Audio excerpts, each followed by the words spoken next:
Welcome back, everybody, to another episode of Kings of Second Street. And obviously, maybe not so obvious if you don't watch enough, we got a new location. I told you guys that we were going to get a new location. We finally made it happen. Now, the backdrop is different. So, we did a funny thing when we set up the backdrop at Gabe's place. I put them in a specific order, and I was curious if anyone would actually pick up on it. So I'm going to give a quick shout out to Bay Area Brennan, our guy. He's a big Giants fan. He's in the Giants Twitter world. He's got his own Giants podcast, right? Probably the biggest Giants diehard fan out there. He realized what it was. So all these placards are from 1973. And he realized that we had put them in the standings order of the 1973 season. He walked in, he goes, that's an old Royals logo. What is this, from 1973, 74, 75, something like that? And what is this, the standings for it? And I went, man, nobody got that but him. Nobody but him. Not surprising either. I mean, if you ever seen the guy play, what is it called? Immaculate Grid. His ball knowledge is absurd. I mean, through the roof. The pulls he has, he's like, oh yeah, this is just my mom's favorite player in the 80s. I'm like, all right. Who doesn't know the Pittsburgh Pirates third string catcher from 1961? Yeah, that's common knowledge. Nah, Barry Brennan, thank you for getting it. I appreciated that someone noticed. Obviously, it looks different here. I feel like it's pretty self-explanatory. I'm going to give you 5 seconds. It's the map. This is just the U.S. This is where all the teams play. Obviously, these are from 73. Diamondbacks don't exist. Rockies don't exist. You can't see it, but the Montreal Expos, they're up there. They're up there. So Padres are right behind me, down there. Yeah. So, yeah, it's just the map. Yeah. I wanted to change it up because new location, new vibe. Not a new Kings of Second Street, though. We're the same. Maybe better, but we're the same. Getting the same old content. Same old content, and I guess, I feel like we're going to probably continue with this format. We're going to do some fast facts to start off this episode, and it's just a way for us to, how we covered a lot of the what we missed last time around. It's kind of like that. It's just kind of smaller little news pieces that we can kind of cover in a fast fact fashion. FFF. So make sure you like and subscribe to hear all the fast facts for every future episode. But Gabe, run us with some fast facts. What's going on? So, the Women's Football Alliance, I believe, it was a while ago that we talked about this. It was a while ago. We talked about this episode 3. I think episode 3. Yeah, we did have some, if you remember back, this was a minute ago, but we had some recommendations. We asked for recommendations, still do. Please, if there's stuff that you're interested in that we haven't covered, you want us to cover, please drop that in. I can't remember exactly who dropped this little league in our suggestions, but Aiden from Boston. Aiden from Boston. CESN country, excuse me. What is it? He's an electrician. He's an construction electrician's man in the Navy. So shout out Aiden from Boston. Yeah, the Women's Football Alliance, believe they're in season now. Yes, they are currently in season, and I told you guys last time that we were going to talk about them. We said we were going to talk about the WFA once the season rolls around. I'm a man of my word, and so we are. What Aiden wanted us to talk about back then was the Boston Renegades. Like we mentioned in that episode, they unfortunately do not exist anymore, but the league still exists. So just a quick rundown of the teams that are in there. Maybe there's one near you if you're watching. So Minnesota Vixen, they're currently tied for first in the league at 7 wins, 1 loss. Then there's the St. Louis Slam at 5-2, the Houston Energy at 3-3, and that's the Central region. The West region, the Salt Lake City Wildcats are 7-1. The Cali War, it's like California, Cali War are 4-3. Nevada Storm are 3-3. And Mile High Blaze in Denver are 3-4. And that's the West. The East, there's the Pittsburgh Passion. They're 7-1. The DC Divas are 6-2. The Cincinnati Cougars are 2-4. And the Tampa Bay Inferno are 1-6. That rounds out the East region. So there is 12 teams. No, excuse me. There is 11 teams in the WFA. So if you're around there, any one of those teams, go support. Go check a look at the WFA. Women's Football Alliance. I'm not sure how much of the season is left. I'm curious. Seems like they're 8 games into their season. I just looked up Cali War. They're apparently a Los Angeles based team. They play their games at different Southern California high schools. Their home games, at least. I found this interesting. Just looking at the points fielded versus points allowed, the Salt Lake City Wildcats are setting themselves far and away apart. The most points fielded with 333 and the least points allowed with 77. Wow. So that's very good for their league. One of only 2 teams with sub 100 points allowed totals. But yeah, that's the... I found it, by the way. You found it. So they actually have flag and D2 as well as the professional level. The professional national championship is airing on ESPN2 at 2 p.m. Saturday, July 25th. So we're right on time with it. You have no excuse. You can go watch it. So go get them. Go check them out. I'm not sure the teams that are in the final. So it should be the Minnesota Vixen who beat the Salt Lake City Wildcats 23-20 on July 11th. That was only 3 days ago at the time of filming. And the Pittsburgh Passion of the National Conference won 35-23 over the DC Divas. So it's the Pittsburgh Passion versus the Minnesota Vixen. There you go. ESPN2, Saturday, July 25th, 2 p.m. Go check it out. And that's 2 p.m. Eastern, I believe. Okay, morning game. Let me double check that. And it's played at the Tom Benson Hall of Fame Stadium in Canton, Ohio. Fast fact number 2. Maybe that wasn't as fast. Is also shout out Aiden. We said we talk about them. The New England Free Jacks. We mentioned them a few episodes ago. The New England Free Jacks, they play in Major League Rugby MLR. And the thing about them we talked about is they won the last 3 seasons in a row. They three-peated. But apparently they're not that good this year. So I don't know what happened, but I'm going to look at the MLR standings. And yeah, so there's 6 teams in the MLR. And the New England Free Jacks are 3-7. Ooh. What a drop off. I think we may have cursed them. I am so sorry. But the Chicago Hounds, they're 10-0. Undefeated right now. Looks like their season's over too. I mean, is the season officially over? I thought they the last game, at least on their website, was June 7th. Okay. So a little over a month ago. I wonder where they're at. It doesn't quite say. I don't know if they have a playoffs or anything of the sort. Yeah. So Major League Rugby, on the Major League Rugby site, okay, it looks like the Chicago Hounds had a perfect season. And they won against California Legion in the championship. Good for them. Okay, nice. Yep, that's what it was. It was the Chicago Hounds played the California Legion, and they won on June 21st. So it was really recent. Yeah. So we talked that we would talk about it.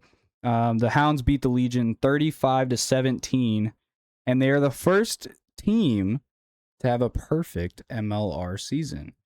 A perfect season. Good for them. I mean, that was 10. They went 10-0 in the regular season, and then they won 2 more games. So they went 12-0. Pretty impressive though. So shout out the MLR. We told you that we'd keep up with them when they came back around, and here we are. And we'll do our best to continue keeping up with those leagues. Moving on, the WNBA, the Golden State Valkyries. I don't know how much we've covered them, if at all, before, but I do catch a game here and there. I like to keep up with their scores. I noticed this offseason we got a player by the name of Gabby Williams. I was told that she was a quality player, but I guess I didn't realize the type of quality we were getting. She was 3rd in Defensive Player of the Year voting last year. Now, while those defensive numbers are down, she's over 4 points per game higher. So she's become an offensive threat, and she is our all-star this season. Applauds to her. And the Valkyries are currently riding a 7-game winning streak going into their game against the Indiana Fever tomorrow. Caitlin Clark, obviously, all that. But yeah, shout out the Valks. They're rolling right now for a team that's only in their second game or second season in the WNBA. Obviously, made the playoffs last year. They're on a good track to do so again this year, 17-7, third in the West. So shout out Valkyries. If you're a Valkyries fan, please give me more stuff to talk about. I like basketball, and I'm happy to see that the WNBA has placed a team here in the Bay Area. So yeah, that's Valks. Yeah, it's awesome seeing the fan base grow too. It's pretty interesting. I've seen a lot of fans repping the Valks, and everybody knows a lot about it, which is really cool. Even people that historically didn't watch the WNBA are keeping up with it, which is awesome. So yeah, it's cool to see the game grow. Speaking of games growing, similar to the Valkyries last season, we had the LOVB, which is the Professional Volleyball League for women. They're expanding as well to San Francisco. They saw how good the Valkyries are doing in terms of attendance and fans generated, people being excited about them. So San Francisco Bay is now getting their own professional women's volleyball team, and they've officially dubbed the team the San Francisco Signal. So fun fact, they actually did a contest to see what the team name should be, where people could write in their own votes. And I actually wrote in my own name, and I want to say, I wrote in San Francisco Horizon. I thought that would be cool, like futures, like the victories on the horizon. I thought you could do a lot with that. Signal's not even close to what I said. So I don't know. My sister, she wrote the San Francisco Riveters, like Rosie the Riveter. I thought that was really cool. It also really ties into the fact that like riveters, like sailing ships, we have a lot of ports with San Francisco and Oakland. I thought that made more sense. I don't know how they ended up on the Signal, but it's going to be cool nonetheless to have a professional women's volleyball team here in the Bay. And shout out to Sister Cherry Carissa, one of our sponsors. Always very supportive of the podcast. Yeah, very cool to see professional volleyball team coming to the Bay Area. I know personally, I got to broadcast some volleyball at SF State.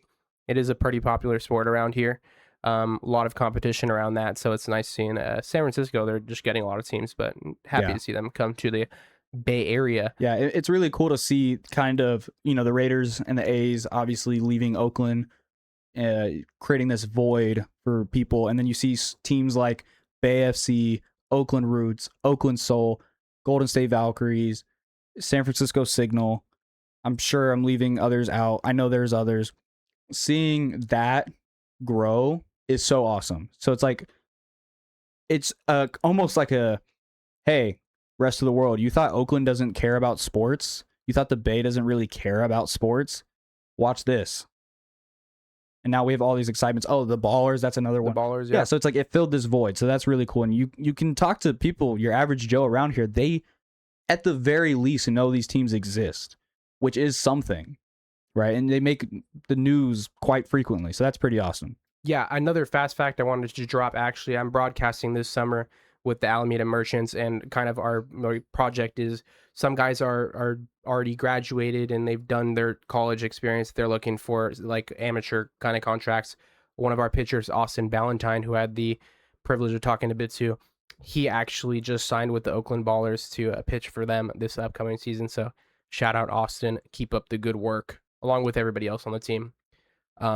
Yeah, speaking more about ball, I guess this ball is a little bit bigger. Softball.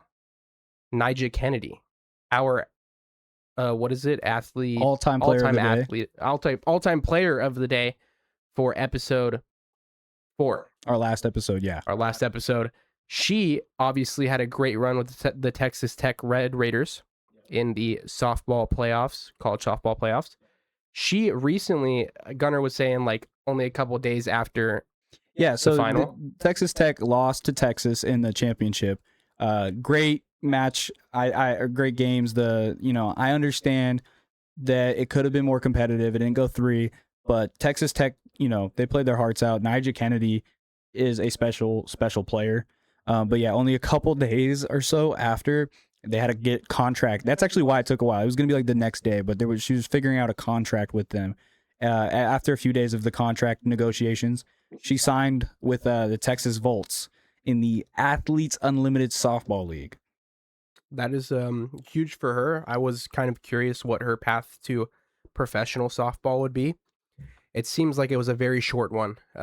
They were ready to take her on, and apparently she's already in season with them. Yeah, she joined and I think pitched within a week of the national championship, which is absurd. Which it doesn't really happen in other sports, but it happens in the AUSL. Yeah. But she's doing pretty good. I mean, at first it was pretty rocky. The Texas Volts are also the worst team currently in the AUSL, but she's definitely been improving. I think she went 8 innings last outing, which is a few days ago. I think the 10th. She went 8 innings, no earned runs, 6 Ks, something like that. I don't know, a few walks, but it was a good outing. She's getting there, and she just joined. It's also cool. That kind of goes into what we were just talking about like growing the game.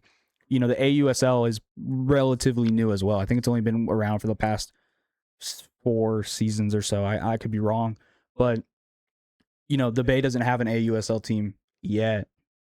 But I'm sure after they see the Valks, they see the Signal, the Bay FC, we'll get one 100%. Yeah. But it is really cool to see softball grow, because I remember actually being a kid, I used to watch, because I love baseball so much, and naturally I've never understood the opinion of like softball is different.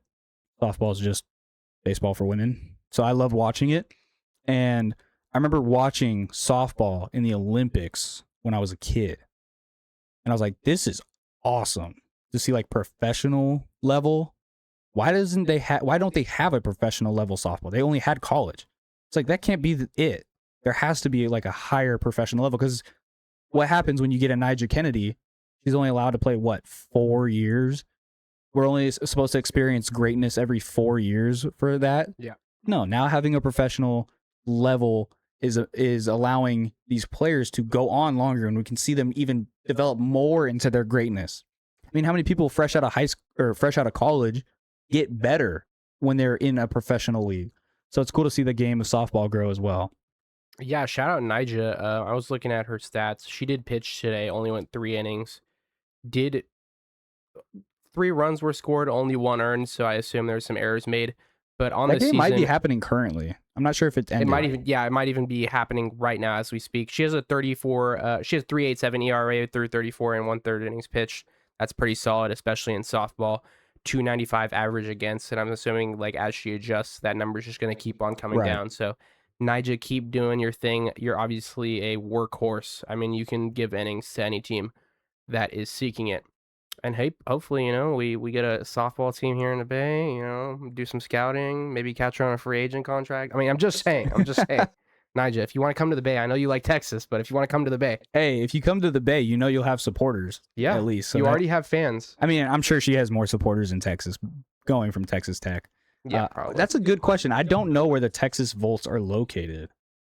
What part of Texas? Texas is huge. So they're in Round Rock, Texas, which, forgive me for not knowing exactly where that is. Round Rock, Texas is a little outside of Austin. Texas. That's pretty cool. They, yeah, I mean, it's far from Lubbock, but that's pretty cool. Yeah, you mentioned we want to get one eventually here in the Bay. Speaking of the Bay, I also mentioned this, I believe, in the same episode as the Free Jacks and the Renegades. Yeah. I mentioned how last season, Mount Diablo High School, their football field was vandalized. It was burnt in the middle. Just a giant circle in the middle of the field was burned because somebody lit fireworks. The day, or a week before the team was scheduled to play their first ever game on that field. It was a brand new field, and someone lit fireworks on it, burnt it. And these players didn't get to play their first game on that field. They had to go to, like, I think Concord High. They still won, but I said in that video it was going to be a feel-good story, because I just knew. I knew it was going to be a feel-good story, and I was right. And it's a little more personal for me with this feel good story because I knew the community would come together. But what I didn't expect is that my team that I'm proud to represent, the Raiders, actually paid to fix Mount Diablo's high school field. That is so cool, especially because the Raiders aren't in the Bay anymore. But there's still that connection to it that they went out of their way to pay to fix the football field. That's so awesome. So yeah, if you were looking for a conclusion to that story, that's a pretty dang good one. Sorry you had to wait this long, but that's a pretty dang good conclusion. Yeah, and especially in the context of like these football fields, they are not cheap for these teams. So I'm sure the entire program, coaches, kids, parents were excited to use that field. It's nice to see the Raiders kind of chip in and help out where they can, even though they don't have the direct connection to the Bay anymore. It's still representing in a way. I mean, okay, so you're a Niner fan. Yeah. If you went to, Mount Diablo High School, played football, this happened, and the Raiders fixed the field, I'm not saying you become a fan, but you'd be you'd respect them a little bit more, huh? Yeah, for sure. You have to. Like, I don't care how much of a Niner fan you are. You have to respect the organization at least a little bit for you're helping. Gonna be like the one dude in the Bay where you're like, nah, man, I like the Raiders. Like, what are you talking about? You're a Niner fan. How do you like the Raiders? Like, nah, you don't get it. When I was in high school 50 years ago, like, that's pretty cool. Yeah, some kid's going to look back on that with some fond memories. The fact that I don't know how fast they got the field repaired, but I thought it was pretty quick. I think it was a few weeks. So I think they got to play that season. Yeah. Which is cool because I mentioned how it sucks when you're like a senior and you don't get to play on the field and that was it for you. So it's cool that they got to experience that. All right. Well, that was Fast Facts. That was us just kind of throwing some things out that we wanted to talk about because we brought them up in the past or things that are currently happening around us. If you got any fast fact recommendations that you want to throw at us, go ahead and leave a comment. Like we mentioned, we take recommendations for teams that want to get talked about because we have an emphasis on this podcast. That's what makes us different, that we want to talk about teams that don't get enough limelight. Okay. Who else is talking about the San Francisco Signal, the Texas Volts, the Valkyries, the New England Free Jacks? No one.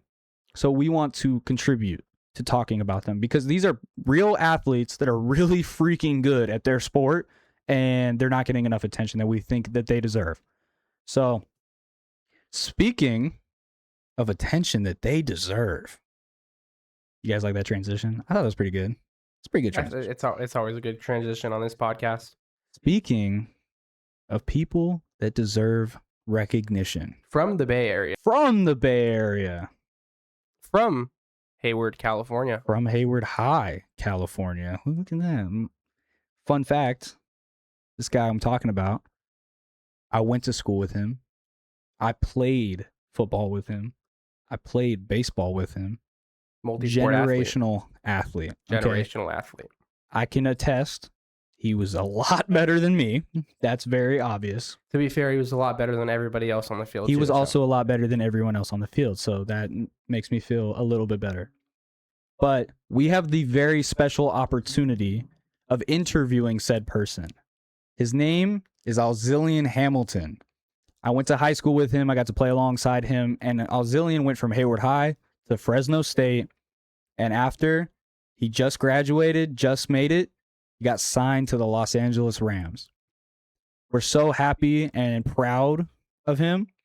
And we are very, very honored that he is willing to come onto this podcast. And so, without further ado, welcome Alzillian Hamilton, cornerback number 31 for the Los Angeles Rams, and happens to be my former Hayward High teammate in baseball and football. I got to say, man, we all knew at Hayward High you were a generational athlete. We knew that you had the capability of making it as far as you have. And it's such an honor, and we're so proud to know you and get to see where you got, man. Appreciate you, my guy.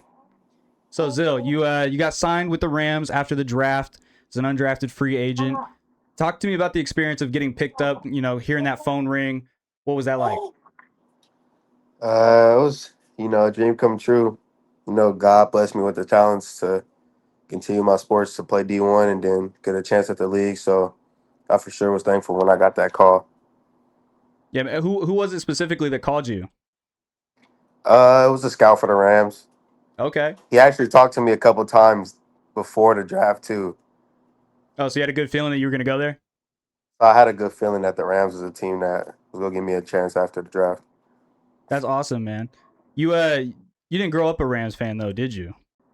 No, I actually grew up a Niners fan, bro, but How does I ain't that gonna lie, feel? I'm not a He's wearing the jersey. He's wearing hey, the Brock Purdy jersey right now. How does that feel to play for the rival? they ain't the rivals no more. The Niners is my rival now. That's the way I've always looked at it too. You know, I'm a Raider fan, but if anyone wanted to pick me up to be their broadcaster, I'm day one with them. You know. You feel me? Got to. All right. Well, so some questions we got regarding your time. We have some questions about Fresno State as well as now playing with the Rams. Gabe, take it away with some questions. Okay, so firstly, I kind of wanted to talk about your experience at Fresno State. I mean, you're one of the lucky people I think in football nowadays I mean, any sport that has the privilege of staying with a program for as long as you did. But I was able to look over some of your highlights from your 2025 senior season, and I gotta say there was plenty of things that I kind of love about your game. But one thing that stuck out to me most was and the stat sheet shows it too, is your ability to tackle in the open field. Is that a facet of your game you pride yourself and work on? For sure, early in my career, I probably missed a lot of tackles when I first started playing, but like as the game slowed down, that's something I for sure want to show teams that I can do because a lot of guys are not willing to sacrifice their body and make tackles in the open field. So I want to show teams that I can do that ability to tackle in the open field. Yeah, for sure. I feel like you demonstrated that. Just for like a little context, in that senior season, 20 of Zill's 38 total tackles were solo. So that really just shows like a impressive ability to stop yards after the catch. Should I continue on with another one, or did you want to? Yeah. So Zill, obviously, I got to see you play at Hayward High. I got to see you play baseball too. I feel like honestly, you could have gone pro in either of them. You were that good. Uh, what was it? Appreciate you, my What boy. was it about though with picking Fresno State to go play cornerback for them? What led you to that decision? Just during my recruiting process, Fresno State was a school that talked to me a lot, and then JD Williams, he was a first round pick. And he was a corner too, so it's like why not learn from a first round pick the game of football? Because he taught me a lot, and that's another reason I'm in this position because he taught me through 5 years what it is to be a great corner. That's awesome, man. And speaking of coaches, you got some really good coaches now in the Rams. This is one of the greatest franchises in the NFL. This is one of the best coaching staffs in the NFL. You have your head DB coach is Jimmy Lake, also a Bay Area boy. He's from Walnut Creek. I don't know if you guys have talked about that at all. I think we did probably, yeah. Yeah, and then of course Chris Shula, the DC for the Rams. I mean, touted as one of the potential next head coaches in the NFL. What is it like to be in those rooms with those guys? As a rookie, just asking a lot of questions, trying to pick their brain about the game in the NFL because they've been there before. So the NFL is different from college. So I'm still trying to learn a little bit more so I can master my craft and then just be as smart as I can on that football field. Yeah, I'm sure smarts are preached heavily in those rooms. I'm looking at some of these guys that Jimmy Lake has coached. He's coached dudes like Marcus Peters. Of course, he's got Trent McDuffie, Rondé Barber when he was with the Bucks. These are world class guys. Rondé Barber's a Hall of Famer. What is it about Jimmy Lake's coaching style that helps players like yourself elevate to that next level? Just being around for a month and a half, he a coach for sure that if you make a mistake, you got to be accountable for it. Don't try to have no excuses. But he not a coach that's gonna be on you crazy, but he gonna teach you how to play the defense if you make a mistake. We go over everything together. He joke around with you, make you feel more than just sports and everything. But overall, he's just a great coach to be around because he understands the game a lot. So just hearing from him, I'm just taking everything in so I can use that on the field myself. That's very good stuff. I another thing I noted, at least during your college career, passing disruptions, like anything under the umbrella of interceptions, pass deflections, really just your ability to stick to that outside receiver and disrupt the play. How is this an aspect of your game you keep sharpened on the day in and day out? It's just perfecting your craft. Always putting in extra work, making sure you're working on the things that come live in the game. So like press coverage, you always got to work your press coverage live, and then going against other receivers, you got to guard certain routes. So you just got to work it like kind of real life situations that come to the field for real. Yeah, in those real life situations, where do you see yourself lining up for the Rams, right? Obviously, this is a tough team, and you got to make the roster first. But, you have all the skills in the world, all the capability of doing so. Where do they have you on the field? They have you in the slot? They have you outside? Right now, I'm learning both nickel and outside corner. But the main thing for me, my rookie year, is just trying to make the 53 man, be a great special teams player, and just continue to learn from the guys I got in front of me, like Trey McDuffie. He's an all time corner. Why not learn from a guy like that when it's my time to step up? Yeah, absolutely. I mean, that kind of goes to my next question. The Rams obviously won the Super Bowl in that 2021-2022 season. And all honesty, if a few crazy wild plays go their way last year, they could have held the Lombardi one more time. So when you step Yeah. into a team like that has this expectation of winning the Super Bowl, not just making playoffs, but winning it all, that environment, that culture, as a rookie, how does that translate into the work you put on the field? Just being around a Rams facility, like everybody puts in extra work. So it's like just seeing those vets putting all the extra work is something I got to do even more and just continue to grow my game. And then my vet guys just continue to pick their brains about the defense because they've been here before. So just continue to learn as much as I can from our group, and then just learn the special teams too, so I could be an impact on that field too. Yeah, absolutely. Hey, man, that's awesome. And I know you said your goal is just to get that 53 man. But like I said, we know the capabilities that you have. Gabe, going through all your stuff. You mentioned something about something similar to what I just said. Yeah, I mean, I mentioned a bit about like I feel like you have a crafty combination of like anticipation, timing, and just the play recognition as well. I at least at the plays that I was able to see when you were at Fresno State, there was a specific play. I think it was against Arizona State in your sophomore year. You were kind of playing like a cloud over the middle, and ball got tipped up in the air by your teammate. You were able to make a one-hand interception, and then also on another play, I can't remember the team specifically, but you were coming across the field. You saw it was a tight end. I think he did a curl route sitting there right in the middle of the field. You dived in front of him, made the play. So I just noticed there's a lot of like nuances that make your game what it is. And then also just working with those veterans. How do you? Obviously, you have to work on your own game. Everybody has to, but how do you use the veterans' different skill sets to try to add those types of folds to your game? Uh, Me, I try to learn a lot from McDuffie because we're similar sizes, and then we use kind of similar like techniques. So I think just picking up from him and seeing what he doing during practice is something I've been doing a lot because that's a guy I compare myself to. I can play outside, play the slot and everything, and that's a versatility I want to have in the NFL, and the type of impact I want to have is like definitely for sure. Yeah. Besides playing the nickel and the corner, they got you anything? What are you specifically doing on special teams? You're the gunner like myself. Yeah. Trying to play gunner and then corner, learning corner to guard the gunners too. Got you. Yeah, I mean the Rams. They've produced a lot of Hall of Fame talent. Obviously, you got some big news in the headlines with Myles Garrett. They're talking about Aaron Donald right now. What is it like being in that clubhouse with those dudes, specifically these guys that are the upper echelon of the NFL? It's crazy, when Myles Garrett first got traded, I actually met him when he first got to the facility.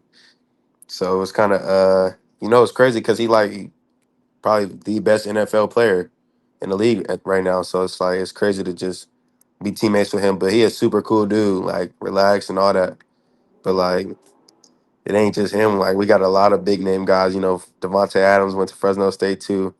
Chop it up with him a little bit. And Puka, they cool guys. You can just talk to them about anything, to be honest, other than football.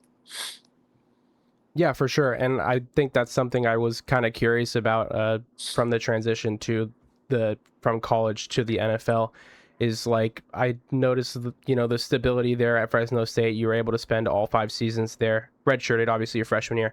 But do you feel like that experience in a sense translated to the professional level? Like, are you able to apply some of your experiences from the football field at Fresno State to the Rams facilities now? Oh yeah, for sure. I learned a lot my 5 years at Fresno State. I had my same DB coach for my 5 years there, so just learning from him and picking up on the game. I even like before I even got to the NFL, I started learning NFL stuff with my position coach in college, just so I have like a little edge, a start when I get there too, for sure. But the thing is just always being me too. Continue to learn from the vets, but always continue to just be myself. Yeah. And part of yourself now is I know you're a new dad. They always talk about dad strength. Do you feel like that's elevated your motivation a lot? Yeah, the dash strength ain't fully kicked in, but it's gonna get there for sure. That's awesome, man. Hey, well, speaking of Fresno State, your quarterback at Fresno State, I don't know how close you were with him, EJ Warner. His dad, obviously, Kurt, famously played for the Rams, won them a Super Bowl, is now in the Hall of Fame. I don't know if you ever talked to Kurt Warner about this, but have you even met Kurt Warner, and have you talked to him about going to the Rams? I have not met Kurt Warner. Were you close with EJ that at all? I'm sure you disrupted a lot of passes in practice. He probably didn't like you that much. He threw a couple good balls on me too, though. I ain't gonna lie, but EJ's he's a quiet guy. He don't talk as much, but he talked smack to me one time. He threw a perfect ball on me. Yeah, I mean, he is a quiet guy. I mean, that makes sense. His dad is a pretty down to earth dude too. Well, hopefully you get to meet him and talk to him about all that. Yeah, hopefully one day. Yeah, and so you mentioned like Devontae and Puka, and of course MVP Matt Stafford. This Rams team is loaded. Was there any one player? Maybe it was Myles Garrett. You mentioned. Was there any one player that like you were really starstruck to first meet? Uh, I'll probably say McDuffie. To be honest, he's easily in the top five, top 10 corners in the league. Like he the highest paid corner in the league. So basically, we got the best corner on our team. So it's like it's crazy to just meet a guy like that, and then before I even got to the league, just watching him play and dominate in the league in Super Bowls and multiple things. Like he's been there before, so just learning from him what it takes to get there is a lot too. That's awesome, and it sounds like you got the right mindset with it. These veteran guys, the best of their position, being able to pick their brain, study as much film and game with them as possible.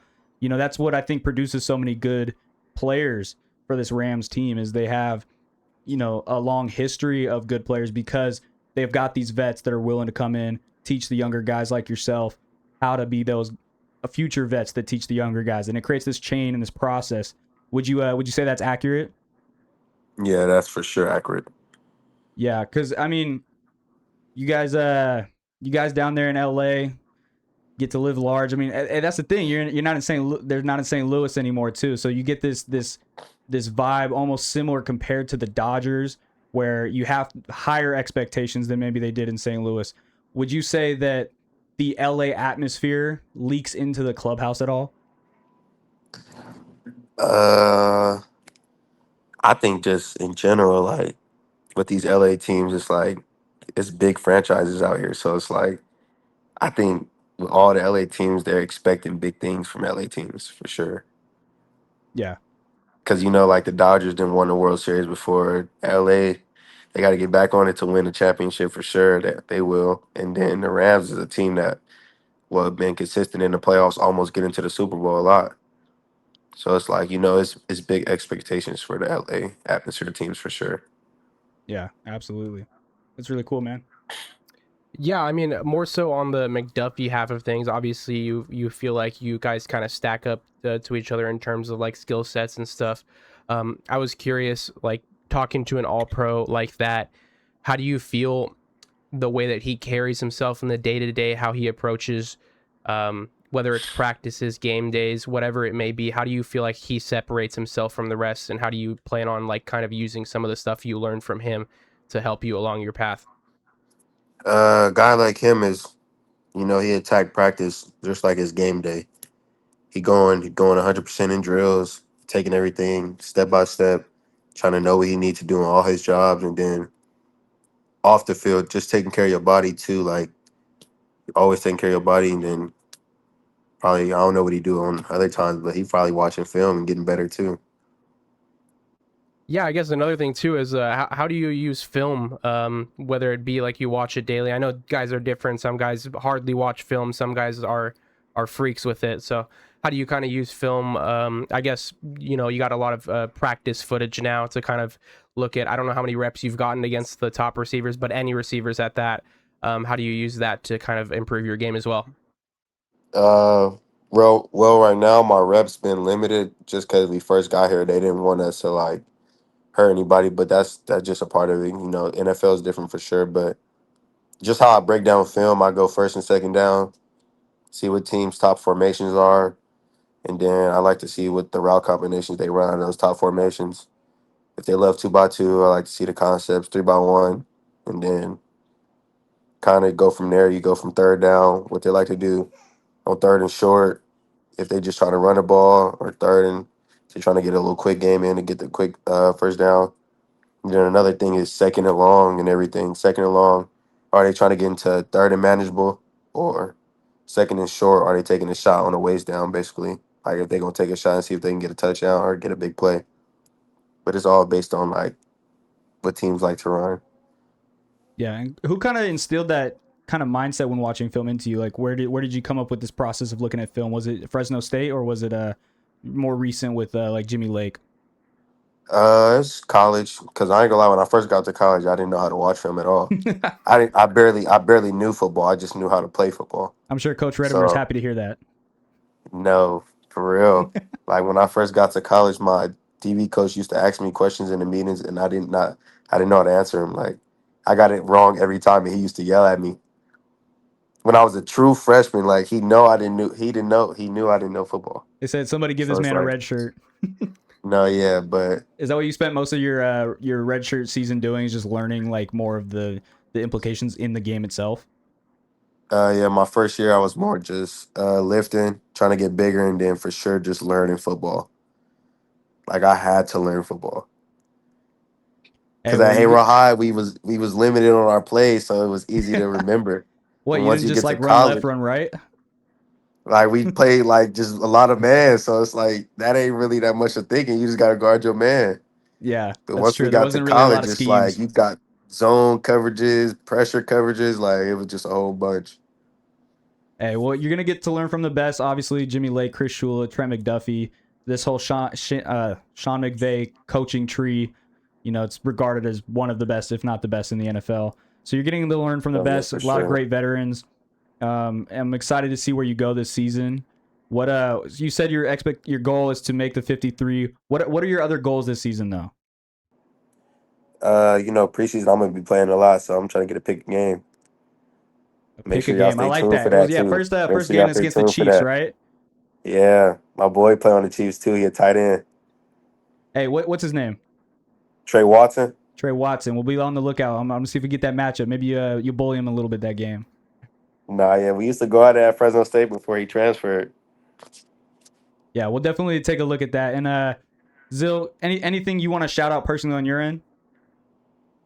Shout out y'all, man. Keep going, bro. Y'all podcast gonna get there for sure. Appreciate that, man. Gabe, you got anything else for him? Just appreciate you coming on. I'm looking forward to seeing you work. Seems like you have a great mentality towards the game and a good lifestyle out of it to keep your head on straight. Oh, I guess one more question. Obviously, you spent the 4 years at Hayward High, got to go to Fresno. Now you're with the Rams. How has that kind of stability within California kept your head on straight? I guess within the grind, being close-ish to family. Uh, I used to go back earlier in my career, but once I got older, I barely went back home. But Okay. I'll say just the path I went through, Hayward High, we had to get out the mud for real. A lot of grinding over there. And then, Fresno State, we was in the Mountain West Conference. Teams always think they can beat us, so we always have to work and grind over there too. So I think that's just a mindset of just knowing you always got to work and put in that work so you can showcase that work. Hey, man. Well, you're bringing that chip on your shoulder, that underdog mentality, to a loaded franchise, loaded roster.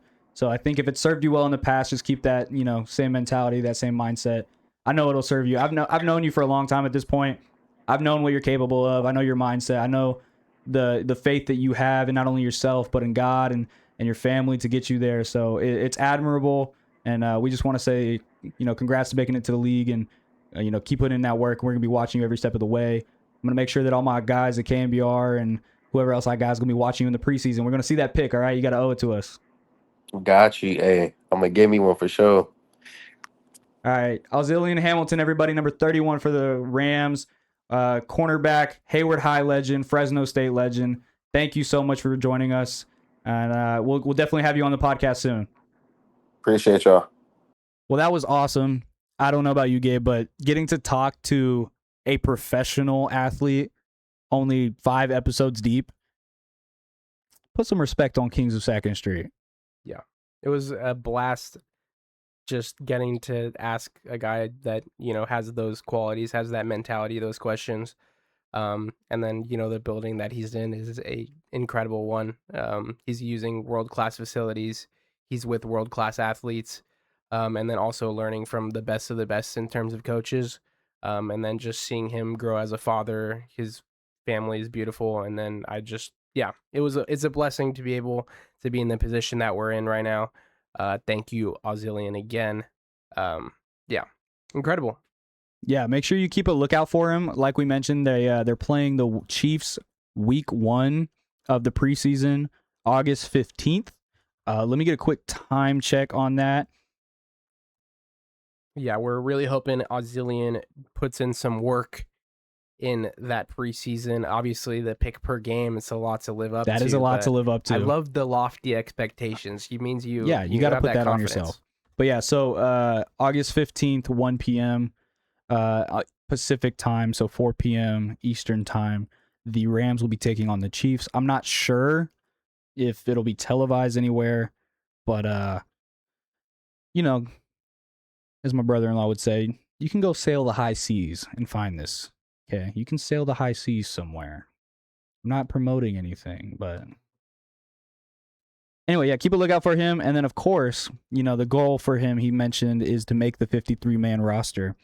Well, if he does, which would be amazing because that is a generational team they have down in LA, it would be a really fun week 1 matchup against the Niners. Not just against the Niners, but against the Niners in Melbourne, Australia. Oh, you just did the hardest thing of your life. You made the 53-man.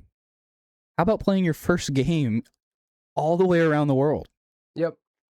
As if making the 53-man wasn't hard enough. But so we're rooting for him that both of those come to fruition, that his pick per game comes into fruition. I mean, if he does that, I feel like he's got a really good chance of making it. Got a very good chance. But yeah, so please, please, please go take a look at Alzillian Hamilton.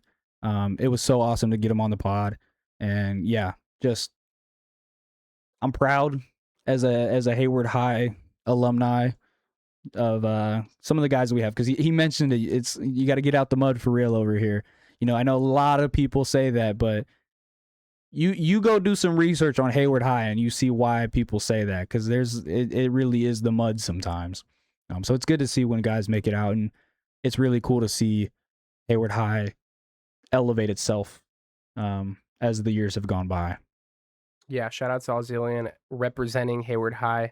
It breeds good players, but better men, I like to think. And I guess, there's only, one way we can really do the all-time player of the day, and that's by covering a bit of what this guy has done.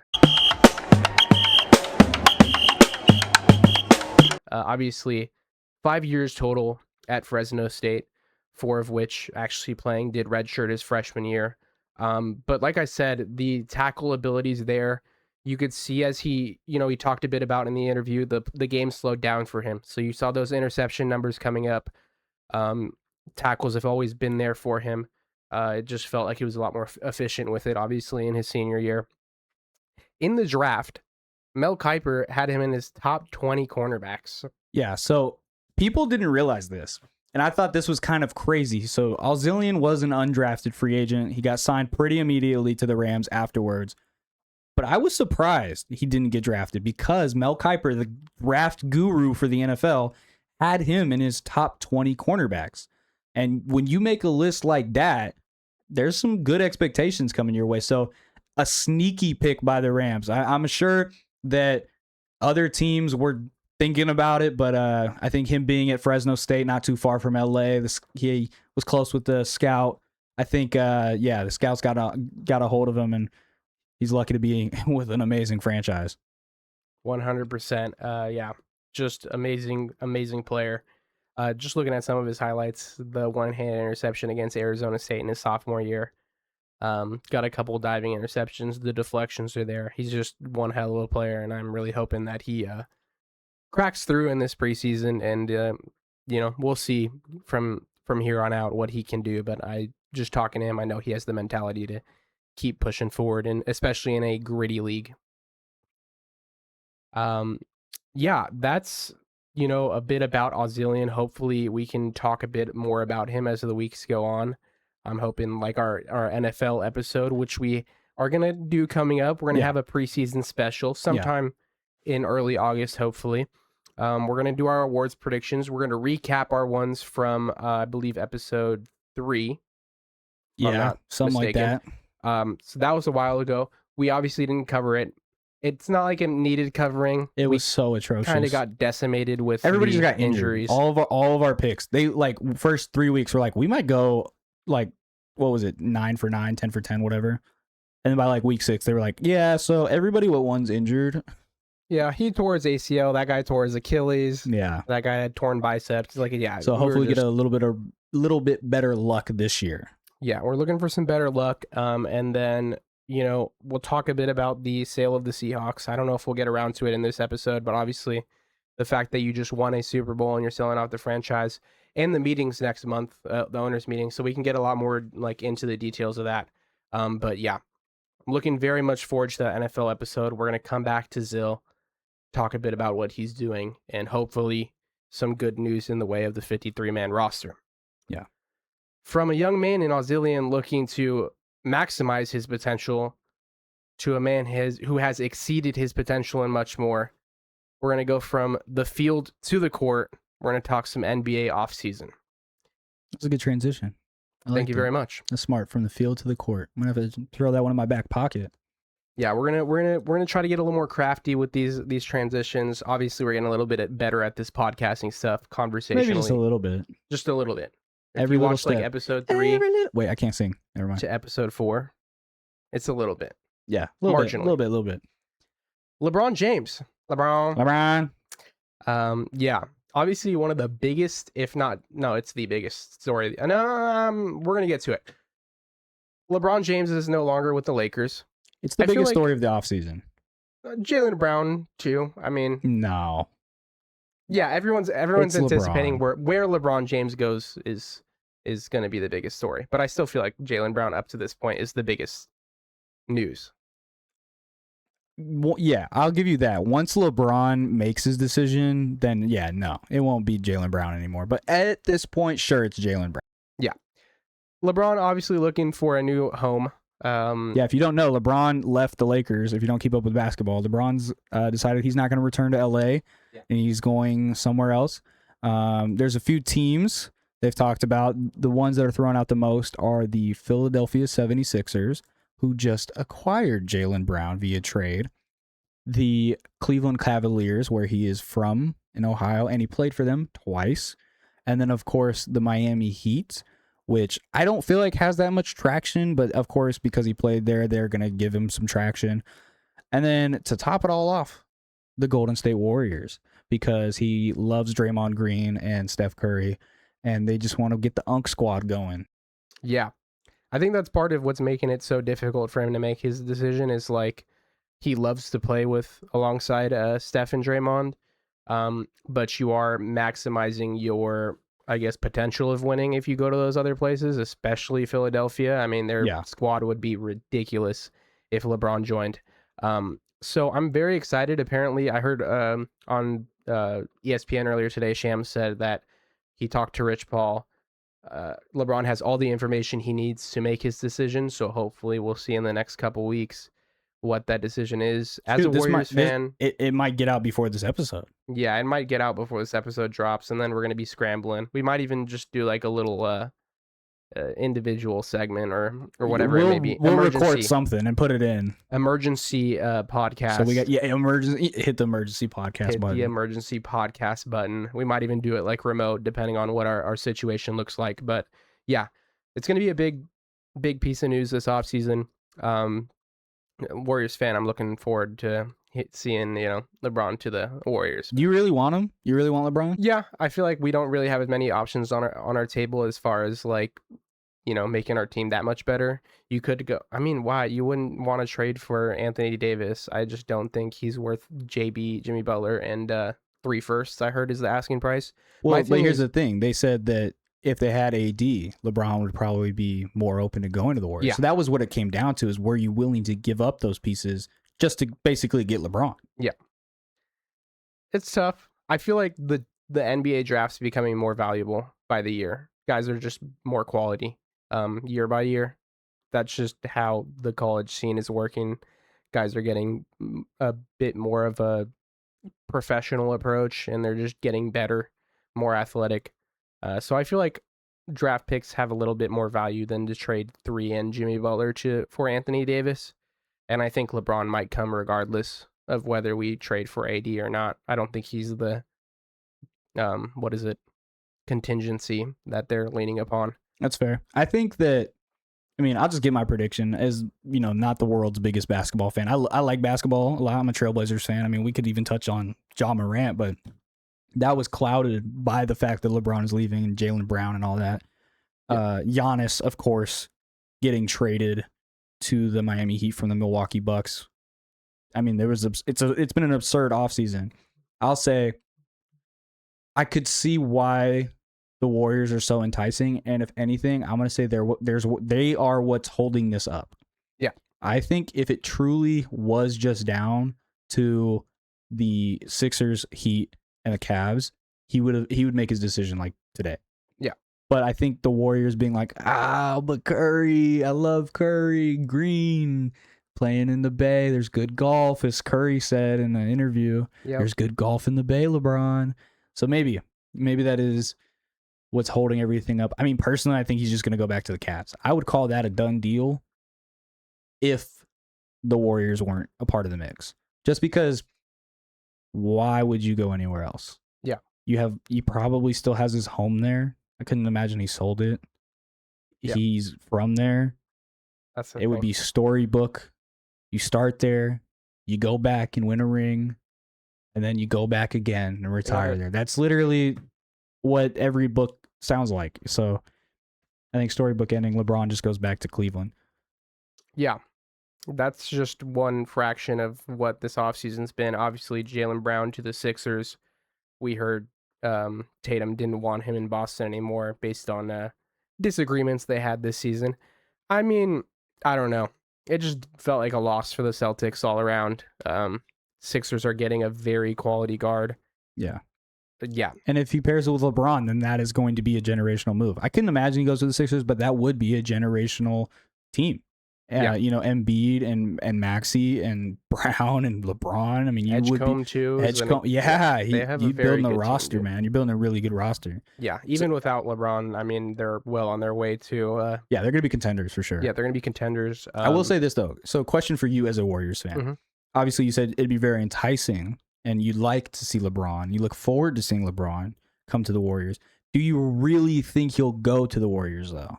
Yeah, I feel like that's, like you said, that's you're locking in your pick. Up. Yeah, Warriors. Okay, I like it. I think. There's no better player-to-player pitch that you could give in the league right now than having Curry. Just being on your roster. He's got 2 years left on his contract. I feel like I could see LeBron signing a 2-year deal with the Warriors and just calling it a career, riding it off with Curry. I just think with the careers that they've had. LeBron's obviously entering his 21st season, I think, in the NBA. Yeah, something like that. I don't know. He's like 41. He's like came in at 18. He's like 22nd, 23rd. Yeah. I don't know how much of an emphasis he would necessarily have on I have to win another championship, when you come to Golden State, you probably still have a decent, at least, chance of doing that. And you get to play with an all-timer in Curry and probably make some of the best memories you'll make during your basketball career. That's true. I mean, one thing I will say, I think I might be in the minority with this for sure. I can't expect LeBron to just want to hang it up right now. Right? Like I'm not saying this year, I'm saying after this year. This isn't going to be a 1-year deal. I think like you said 2 years, I'm like that might be low. I may be in the minority, but I think LeBron may play for like 4 or 5 more years. Yeah. Which is absurd to think, but think about it. He's still averaging over 20 points a game. And he's still in the top 20 in all of like averages. Yeah. He's 41. Who says he doesn't play till 45? Why not? I mean, if anyone's going to, it's going to be LeBron. Yeah. He would be the least surprising person to play till 45 because he doesn't really get hurt. He hasn't had a major career injury. I mean, knock on wood, that doesn't happen. But he hasn't had a major career injury to this point that has kept him from what we would say shortening his career. We haven't said that it would shorten his career, you know? And so if he's still performing this way, give him 4 more years in the league and he holds every single record pretty much. That sounds like the most LeBron thing to do. Yeah. So the reason why I'm not exactly on the Warriors boat and why I think it'd be Cleveland is because I think he would want to be there longer than 2 years past Kerr and past Curry. And I don't think he'd want to move again because if Curry's not there, he'll leave. Yeah. And I don't think Curry's going to want to play another 4. So in my minority opinion, I will say that I think he goes back to Cleveland just so he can kind of ride it out for 3 or 4 years. I can see that happening, and I won't continue this specific discussion too much longer. Just fingers crossed we get some superstardom beyond what, Curry already brings and Macklin celebrate. I mean, I can't even ask for much more. The Bay Area is, as a San Francisco fan, I'm spoiled. Giants may suck, but we got this is Curry biblical greed, bro. We got 3 World Series, we got 4 NBA championships, and we got 3 Super Bowl losses. Okay. Biblical greed. Give me LeBron. I don't have enough.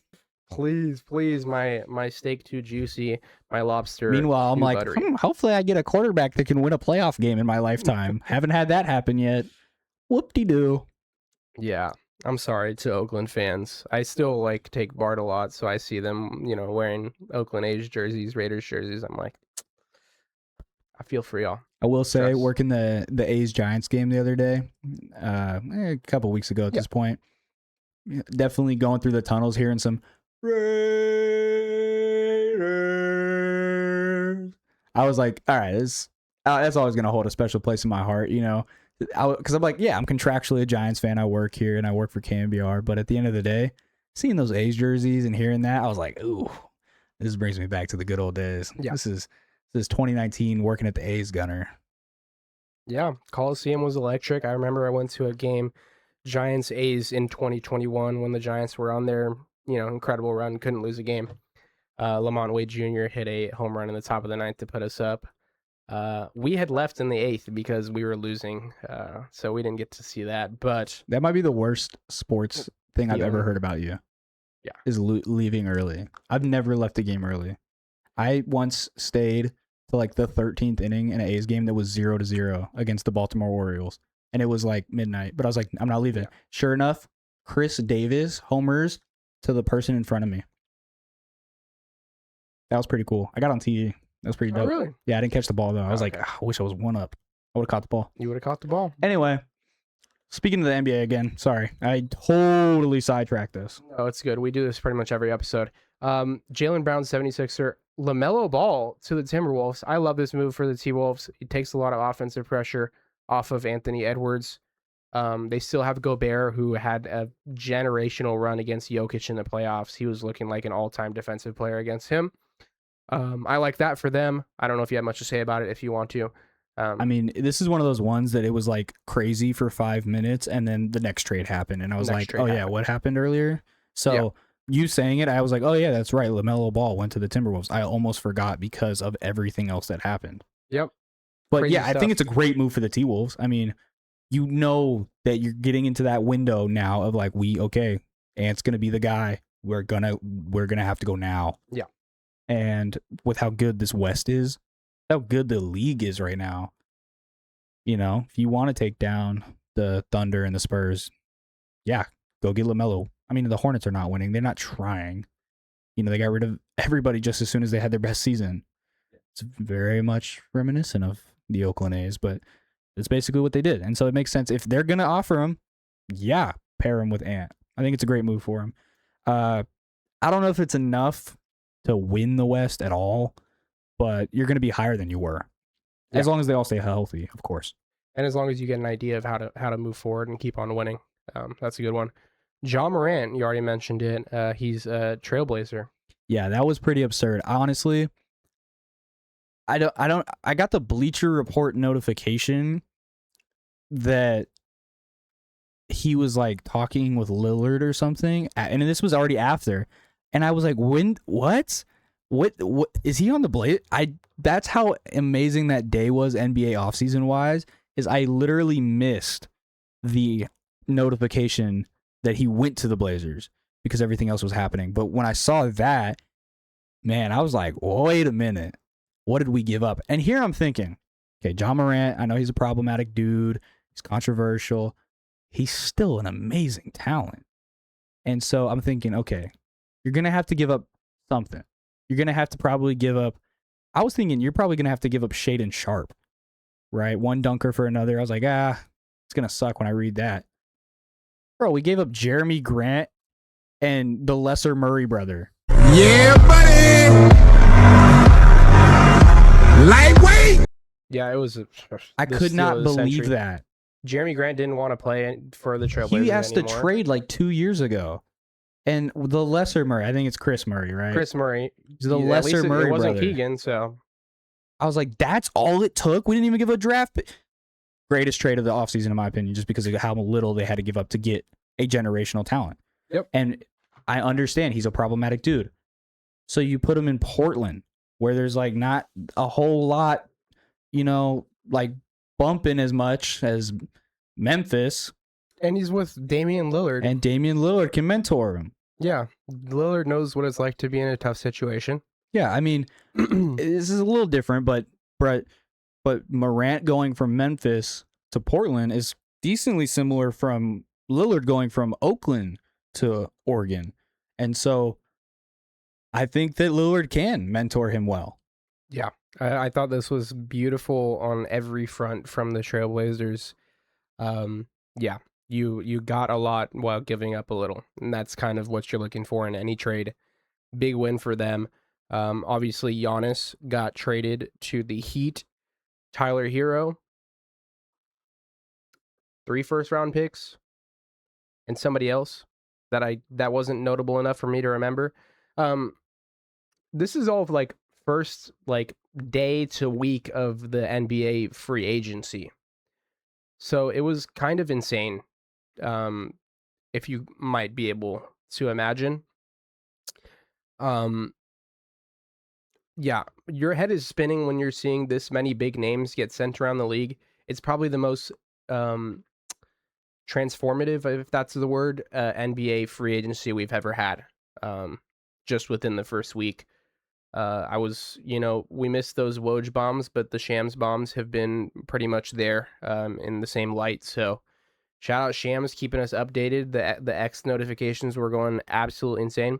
Oh, that was the thing. I think we were camping. We were in Gurley Creek when this happened. So we were coming back the day that I think free agency opened. Yeah. And we just had all the notifications. Yeah. So while my screen time went down to like 50 minutes while we were camping, it was like at 6 hours for that day. But because I kept talking to people about, oh my gosh, LeBron's leaving. Giannis is a Heat. Ja Morant to the Trailblazers. LaMelo Ball to the Timberwolves. It was what was funny that day is because like I said, we had all this thing that was kind of brushed to the side, like Ja Morant. I remember messaging you saying, I can't believe the Blazers got Ja Morant for that little. And you went, wait, what? Ja Morant's on the Blazers? And like, that's how much happened in that one day. You didn't even know Ja Morant went. Yeah. And it was well past like 6 hours at that point. Yeah. And then you like scroll through and you're like, oh my gosh, he actually got traded. And that's kind of just what happens when you're reporting is like you can't keep talking about the same story when new story. And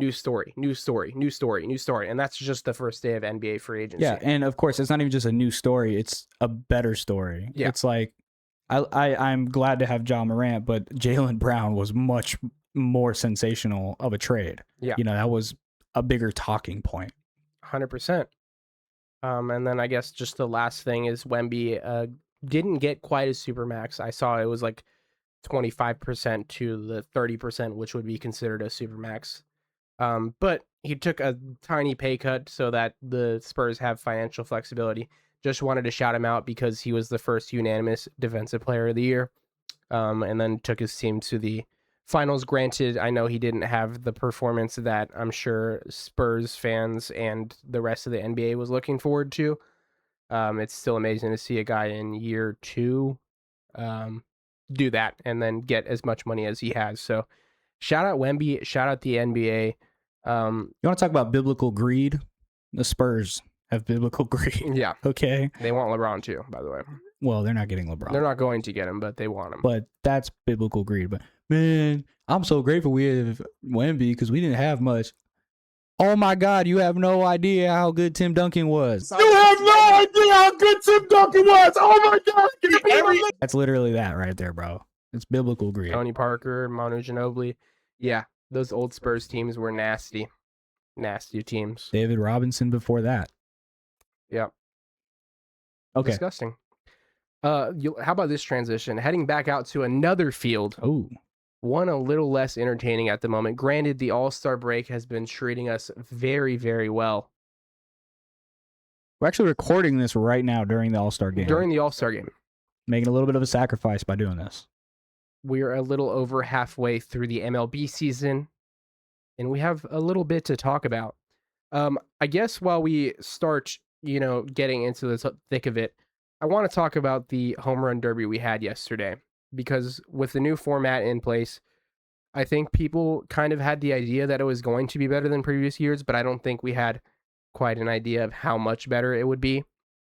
I'm not a huge fan of Netflix. I'm not a huge fan of Apple TV. I don't know if I've mentioned it on here before. I don't like the subscription platforms. I only like it for UFC on the Paramount Plus. Yeah. Because, the alternative is paying $90 a match. Yeah. And then they kept the broadcasting team. Right. Whereas with these other platforms, the broadcasting team is not there. It's a little spotty. And then for whatever reason, John Boy mentioned it, the director had ADHD or something. He was cutting between cameras every 5 seconds. It's like, not even swing, Brandon Marsh. Swing, Shane Gillis. Swing, look at some fans. Let's go back to the hitter. We're not going to show you where the ball went. Yeah, for me, I thought I was alone in this until I went on Twitter later and was like, oh my gosh. Everybody thought the same exact as me, which is good. But I remember watching it being like, geez, man, I just want to see where the ball was pitched. Because, they would show like the swing off camera. They would show the player, but then the swing was off camera. And I'm like, where was that pitch? Was it high and in? Is the pitcher doing a good job? I can't tell you, Yeah. I can't see it. And then it would try to go follow it where it lands. And I'm like, where's this ball going? Because I can't see it where it started. It's hard to track a ball midway through its flight. So and Netflix kept changing these camera angles, and I was like, all I need is the one right behind the batter. Just leave that one, and I would be fine. Just what they have it. I saw them talk about show track. All they need to do is have the one behind the batter and then show track. Like you're playing MLB The Show. It's not even that hard. You literally had Matt Vasgersian doing the announcing. He could tell you he works on MLB The Show. Just follow it. It's not that hard. But switching every half second, I don't want to. That was what's bothered me too. If you switched and it was something cool, like Bryce Harper, when they showed him while Kyle Schwarber was hitting, yeah, makes sense.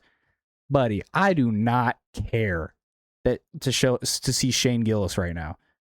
Like, I understand, like, I like Shane Gillis. He's popular.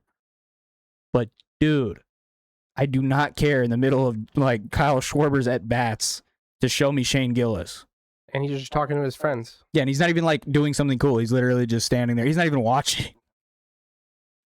So what was that? But that All-Star Home Run Derby itself was insanely good. Yeah.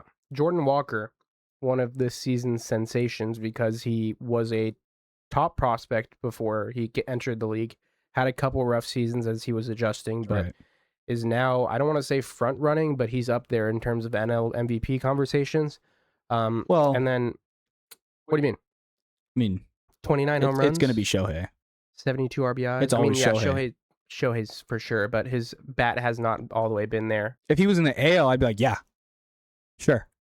But not in the NL. Jordan's probably going to win AL MVP. I was going to talk about that. Could, yeah, but at least he could rival. He would have a better shot. He could rival Jordan. Yeah. We didn't know. I thought the field was great. Honestly, my biggest gripe with the field for the home run derby was Wilson Contreras, and he ended up being one of the most entertaining bats in the field. Yeah, in the first couple swings, he went 490. Yeah, so no complaints on that front. He goes to the final. Schwarber beats Contreras in the semifinal. Walker beat Caminero because Caminero only got 5 home runs in 15 swings. I think Walker got 6, and he still had 7 swings left. Yeah, he had like 8 swings left. So you knew there was efficiency. I always liked, I think Walker's swing's one of the purest in the league. So smooth. So smooth. As if you let him get his hands out in front, he's just, that ball's going to explode off and he the looks bat. so calm. Yeah. It's beautiful. You could tell, like, with that Philly crowd, like, there was going to be a lot of pressure. There was a lot of pressure on Contreras. Walker just demolished that pressure. He was down, I want to say, 3 swings left. Yep. He was down 6. It was 11-5. No, 11-6. He went on a run. So if you hit a home run on your last swing, you got to keep hitting after that until you didn't hit a home run. Yeah. The magenta ball. It was like a different colored ball. It wasn't just white with red seams. It was like half white, half magenta. Yeah. It was home runs in those last 3 swings. So he got to keep hitting, then hit 3 consecutive after that. So 6 consecutive, but 3 on the magenta ball. Which up until that point was only 1. I think Schwarber, right before him, hit 1. And that was the only one all night. They kept talking about it, like saying it was the color of the ball that was throwing these guys off because they kept just like foul popping them up. Yeah. And that was one thing that I was really impressed with his composure is just he wasn't like trying to force out swings. He would let the pitcher throw a couple, take a swing, let the pitcher throw a couple, take a swing, and every swing was pure, just planting it in the left center field bleachers. Right. Unbelievable work from him. He didn't look like he was muscling it too hard. He was just, hey, I'm just going to hit a cool little line drive. It's going to go to the same exact spot I hit the last 5, and I'm going to just be calm about it, which was awesome because, you know, that's a high-pressure situation. I know this game is not, it's not an exhibition game. It's not the World Series or anything like that. But they talked about it today that his salary for this season was like $700,000. And winning the home run derby allotted him $1 million. So he, by doing that, made more than his entire salary this season, which I don't know if you guys, like, people aren't talking about that as much. Oh, man, that was a high-pressure situation, getting booed and winning. No, dude, that was money on the line, man. That's life-changing money. And so that was a high-pressure situation. Yeah. You know, thinking about, like, his parents and the audience watching him, he's probably thinking about them on their back of his mind. Like, man, if I would make this $1 million, you know what I could do for them? What I could give back to them? That's so cool. So that is high pressure situation, and that is almost like a World Series for him. Yeah, he's a baller. Just did not crumble. Pressure turned him into a diamond. Beautiful swings. Shout out Jordan Walker. $1 million pay raise in just a couple swings. 6 to be exact. 6 consecutive. That's pretty dope. Yeah. So I wanted to talk a bit about how, you know, there are some unusual teams at the top of the standings in the MLB right now. More specifically, the lower spending teams are exceeding in the areas where the most expensive franchises in the league are failing at. Chicago White Sox, Miami Marlins, and the Tampa Bay Rays. 3 franchises I'd like to name that they're all top of their divisions right now. Yeah, so the Marlins are still slightly behind the Braves, I believe, but they are the hottest team of June. We remember that. Passon tweeted about that. That's pretty crazy. They had the best record of June, and now they're creeping up. at one point had a losing record well into the season, not like a few games, well into the season. And now they are, I don't know, 6 games back from the Braves, something like that. So these teams that historically aren't that good and they don't spend money are doing really well. So the Marlins are 4 games back. They're 4 games back from the Braves, and they're right behind the Phillies. But 52 and 45 from where they were even 2 months ago was absurd. Yeah. It's a situation where the Braves were viewed as one of the best teams in the league through the start of the season. And with an explosive June for this Marlins team, they skyrocketed themselves right into contention. I believe they have a wild card spot secured right now. Yeah, they beat my Giants. They beat the hell out of us. They just look like a complete team. Otto Lopez, their second baseman, he might be playing shortstop. I believe Xavier Edwards is over at second base for them. But he is currently batting .334, I believe, to top the league with in terms of batting average. He's the batting champion right now as it sits. They just have great team. Max Myers, one of the best pitchers in the league right now. Sandy had a couple rough starts, but he's giving them innings. I think that's what they, couldn't ask for more right now. And then, that middle infield duo, Xavier Edwards, has been one of the best hitters in the league as well this season. So yeah, these teams are crazy. I mean, the Marlins are very high on analytics, not paying a lot, and same with the Tampa Bay Rays, also in Florida, not very high on paying players. They just have good analytics. That's what they've drilled into their franchise for the past couple decades. Some of the statistics behind it, which I think these are some of those ones where you go like, how does that make any sense? But so the Tampa Bay Rays, okay, ready for this? They are currently atop the AL East. They have the 3rd highest batting average as a team at 259, behind the Dodgers at 262 and the Pirates at 263. But here's what's crazy. The Tampa Bay Rays also have the lowest barrel percentage in the league. So they're hitting and getting on base more than everyone else in the league, but they're not hitting the ball well. How does that make sense? That's one of those ones where you're like, I don't quite understand it. And they're top 5 in on base percentage, and yet they also have one of the lowest. They have the lowest hard hit percentages.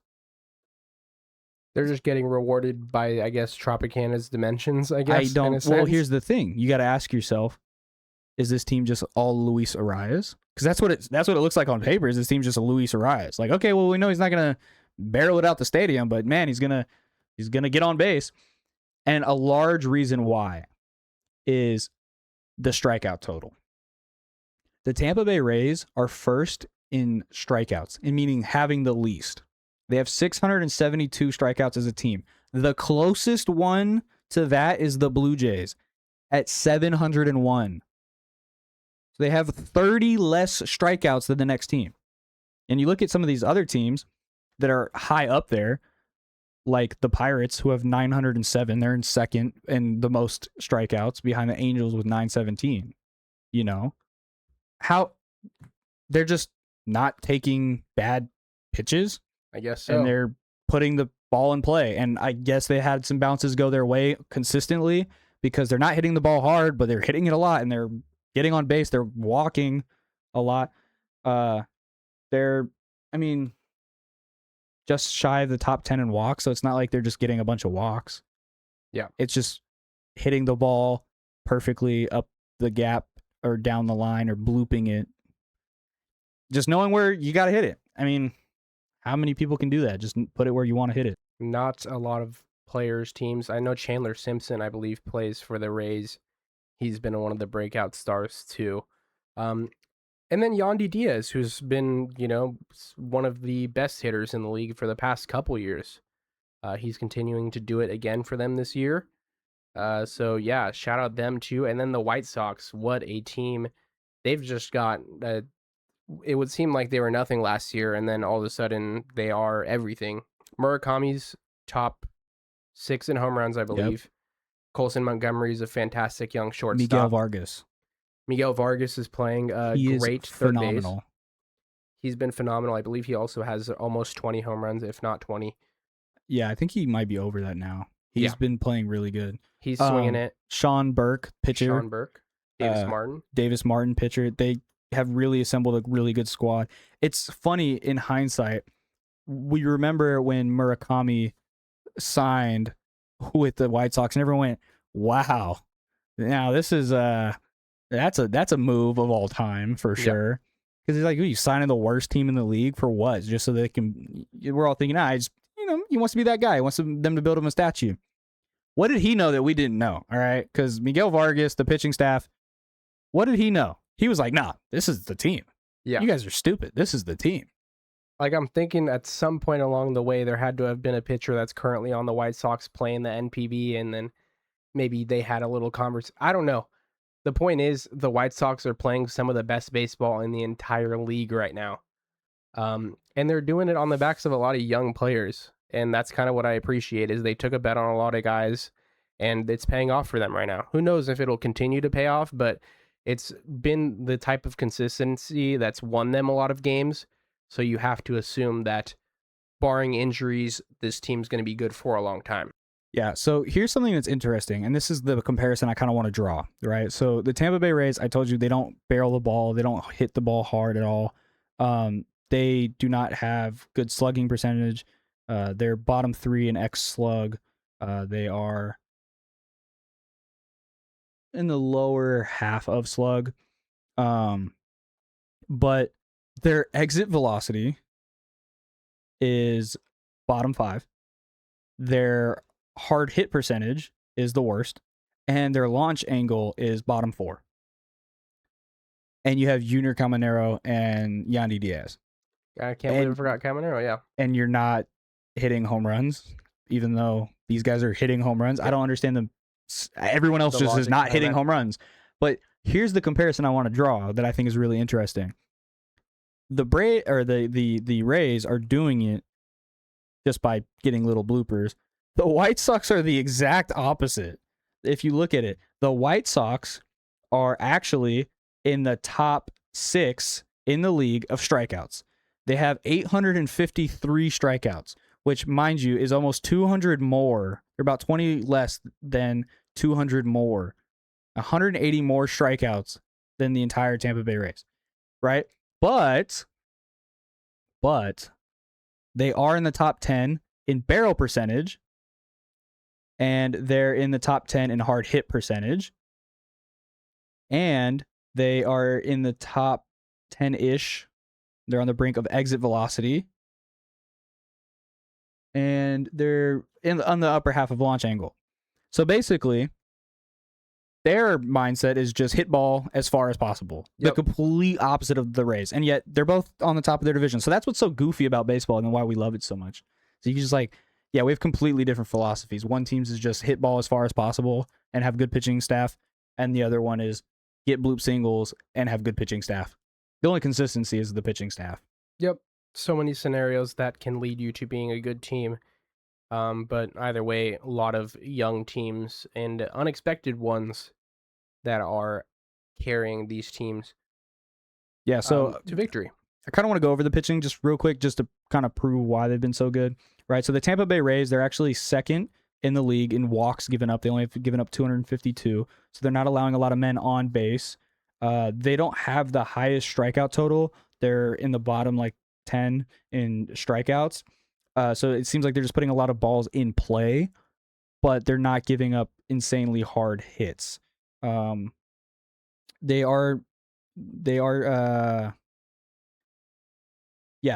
actually in the, I don't know, they actually are giving up hard hits. I take everything I just said back. That's pretty wild. They're at the upper half of hard hit and barrels.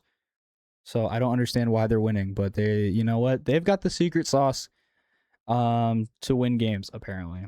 So that's pretty remarkable coming from them. But the White Sox and the Rays, teams to look out for. It's going to be exciting to see them at least come into the playoffs, or at least the playoff run if they start to drop off. The Marlins, I would say, is definitely their pitching staff is keeping them the highest. They are consistently up here with the better teams in totals. So it seems like philosophy-wise, pitching is obviously the number one for everybody. You just need to have good pitching. It doesn't need to be phenomenal, but it has to be good. Yeah. But it is interesting to see the difference in just bloop singles and home runs, and doesn't matter. You're still both in the top of your division. Yep. As long as you push runs across and got good defense. Hey, you know what all this tells me, though? Is that bloop singles lead to success, which means the Giants need to re-sign Luis Arias. In fact, one of the top 2 batting averages in the league. He's in the run for batting champ. Yeah, I want Arias back more than anything. He credits Ron Washington and the Giants both for giving him the chance to play second and improving his defense. And he's hitting the ball like crazy. He's one of the only guys on the team that can consistently get on base. I don't see any situation why you wouldn't want to sign him unless you got a crazy offer for him right now. And offer you can't refuse type of offer. But I don't think any team's going to be giving up that much because most teams aren't going to want to put him at second. They just don't have the faith in him, but we did. Yeah. So hold on to him. I mean, I'll walk back I don't know if I actually talked about it, but I'll walk back my take that I said, which was you should trade Arias. But honestly, the reason why I said to trade Arias was because I just figured he wouldn't come back. Because he only has the 1-year contract with the Giants. And I was like, this team's so bad. There's no way he's going to be like, yeah, I'll come back another year and live through this monstrosity. But I walk it back because they reported, no, he actually said he wants to come back. So if that's true, then bring him back. What are you waiting for? Yeah, bring him back. There is not a better, with some argument, there's not a better second baseman on the roster than his argument is Casey Schmidt, but honestly, I'd rather have Schmidt somewhere else. Why not bring him back? He plays a great defensive second base, and he's your best hitter statistically. Why are we not re-signing him? No reason not to, especially when a guy of that quality expresses wanting to come back. Yeah, no brainer for the Giants and Posey. If anything, Posey kind of boosts his stature if he's able to sign him to an extension, which I know people are not very happy with Posey right now. But yeah, that's an entire other discussion to have that we don't need to get into right now. We can talk a bit about Mizorowski. He's been incredible for the Brewers. Brewers just have a pitching factory. They made Kyle Harrison a great pitcher. I don't know that they necessarily made Mizorowski a great pitcher, but they are making him better. He's I believe he lowered his arm angle a bit from last season, and he went from a 99 miles an hour fastball to 103 consistently. And he's even hit 104 at 105 a couple times. He said on a podcast, I think it was Pitching Ninja, that he could get it up to 107. That is just unreal numbers, but he has huge frame. The extension to the plate makes it even worse for hitters. So that 103 probably looks like 105 anyways. 105 probably looks like 107. It's ridiculous. And he's, I think, 13 strikeouts above the next guy. Pitched more innings, lower ERA. He's just been doing it all for the Brewers. And yeah, Cy Young for me. Oh yeah, 100%. But easy money. I bet you the milk bottle guys at the carnival hate to see him coming. I would pay to see that. Pay to see Mizorowski just rip one at one of those milk bottle games. Just see where the bottles, maybe they just disintegrate. That's how fast they probably would. I would like to see him at pitching distance because I know he could hit them probably with ease. Yeah, because he's so accurate too. It's not just that he's fast. Yeah, it's been really impressive, especially because he's only second year in the league and he only played a few weeks before the All-Star break of last year. So he really hasn't even had.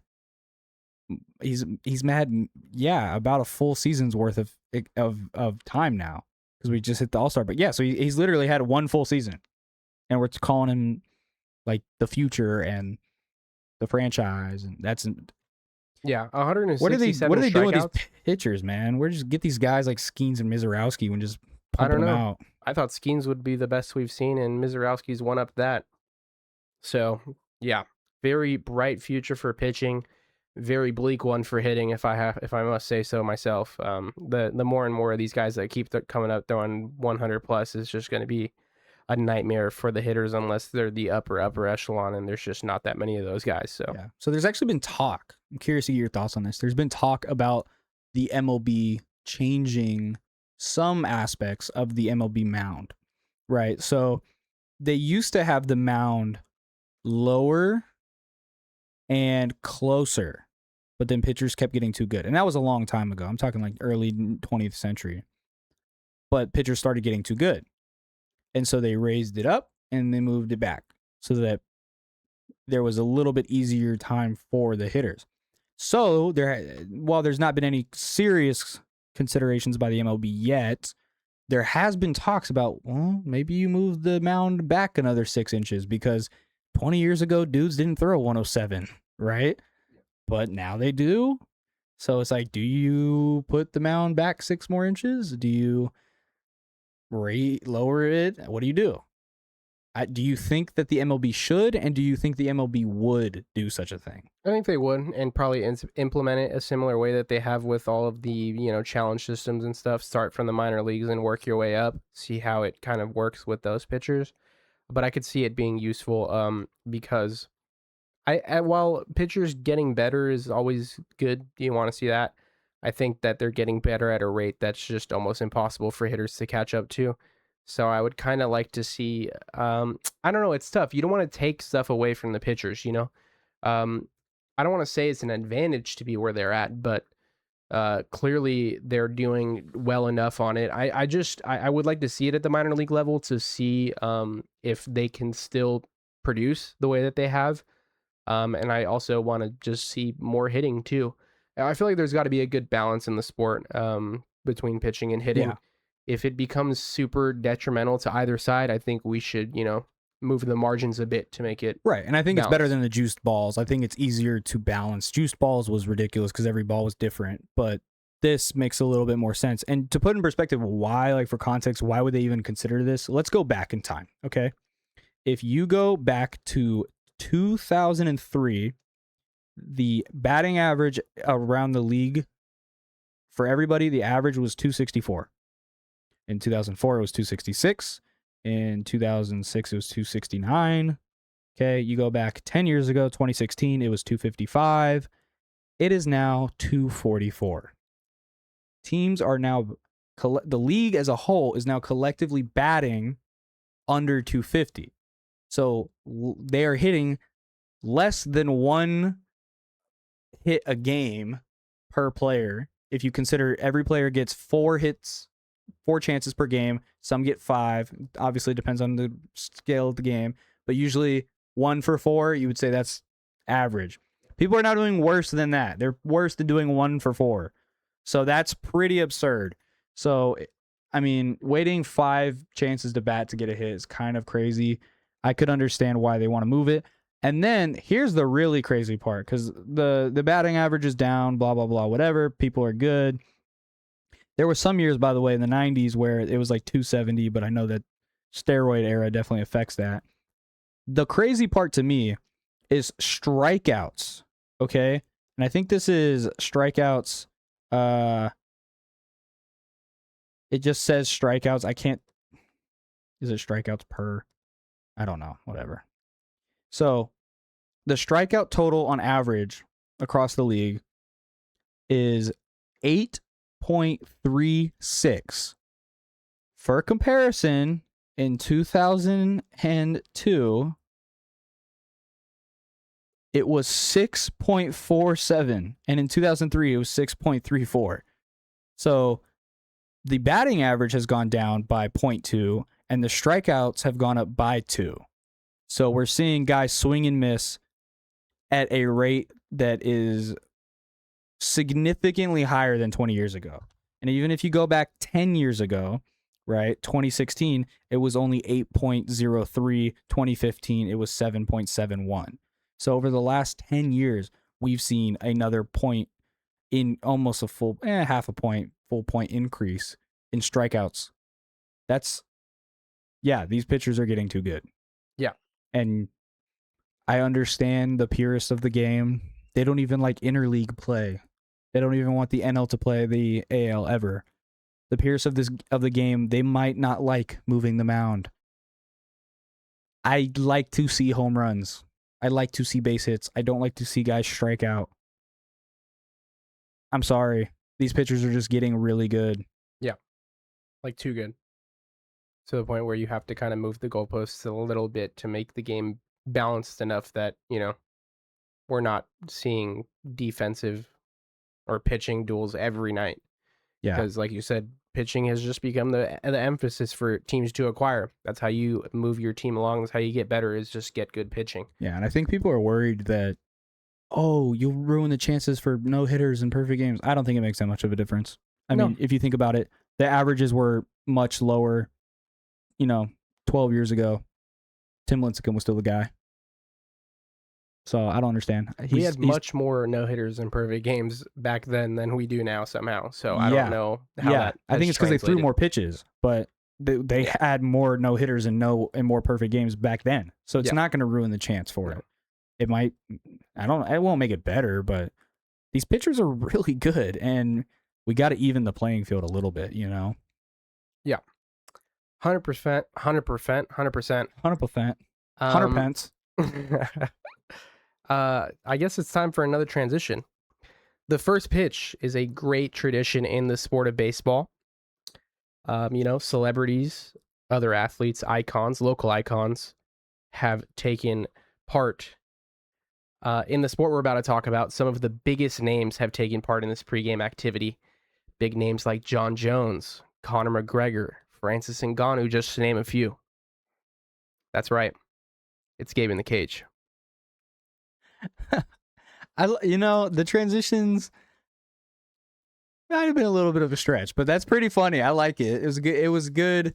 Caught me off guard, that's for sure. Because exactly. I have the outline of what we're going to talk about, and I still was like, where's he going with this? And then I was like, oh, I get it. You had no clue. And neither did they, because they're not looking at the outline. It's Gabe in the cage. Cue the intro.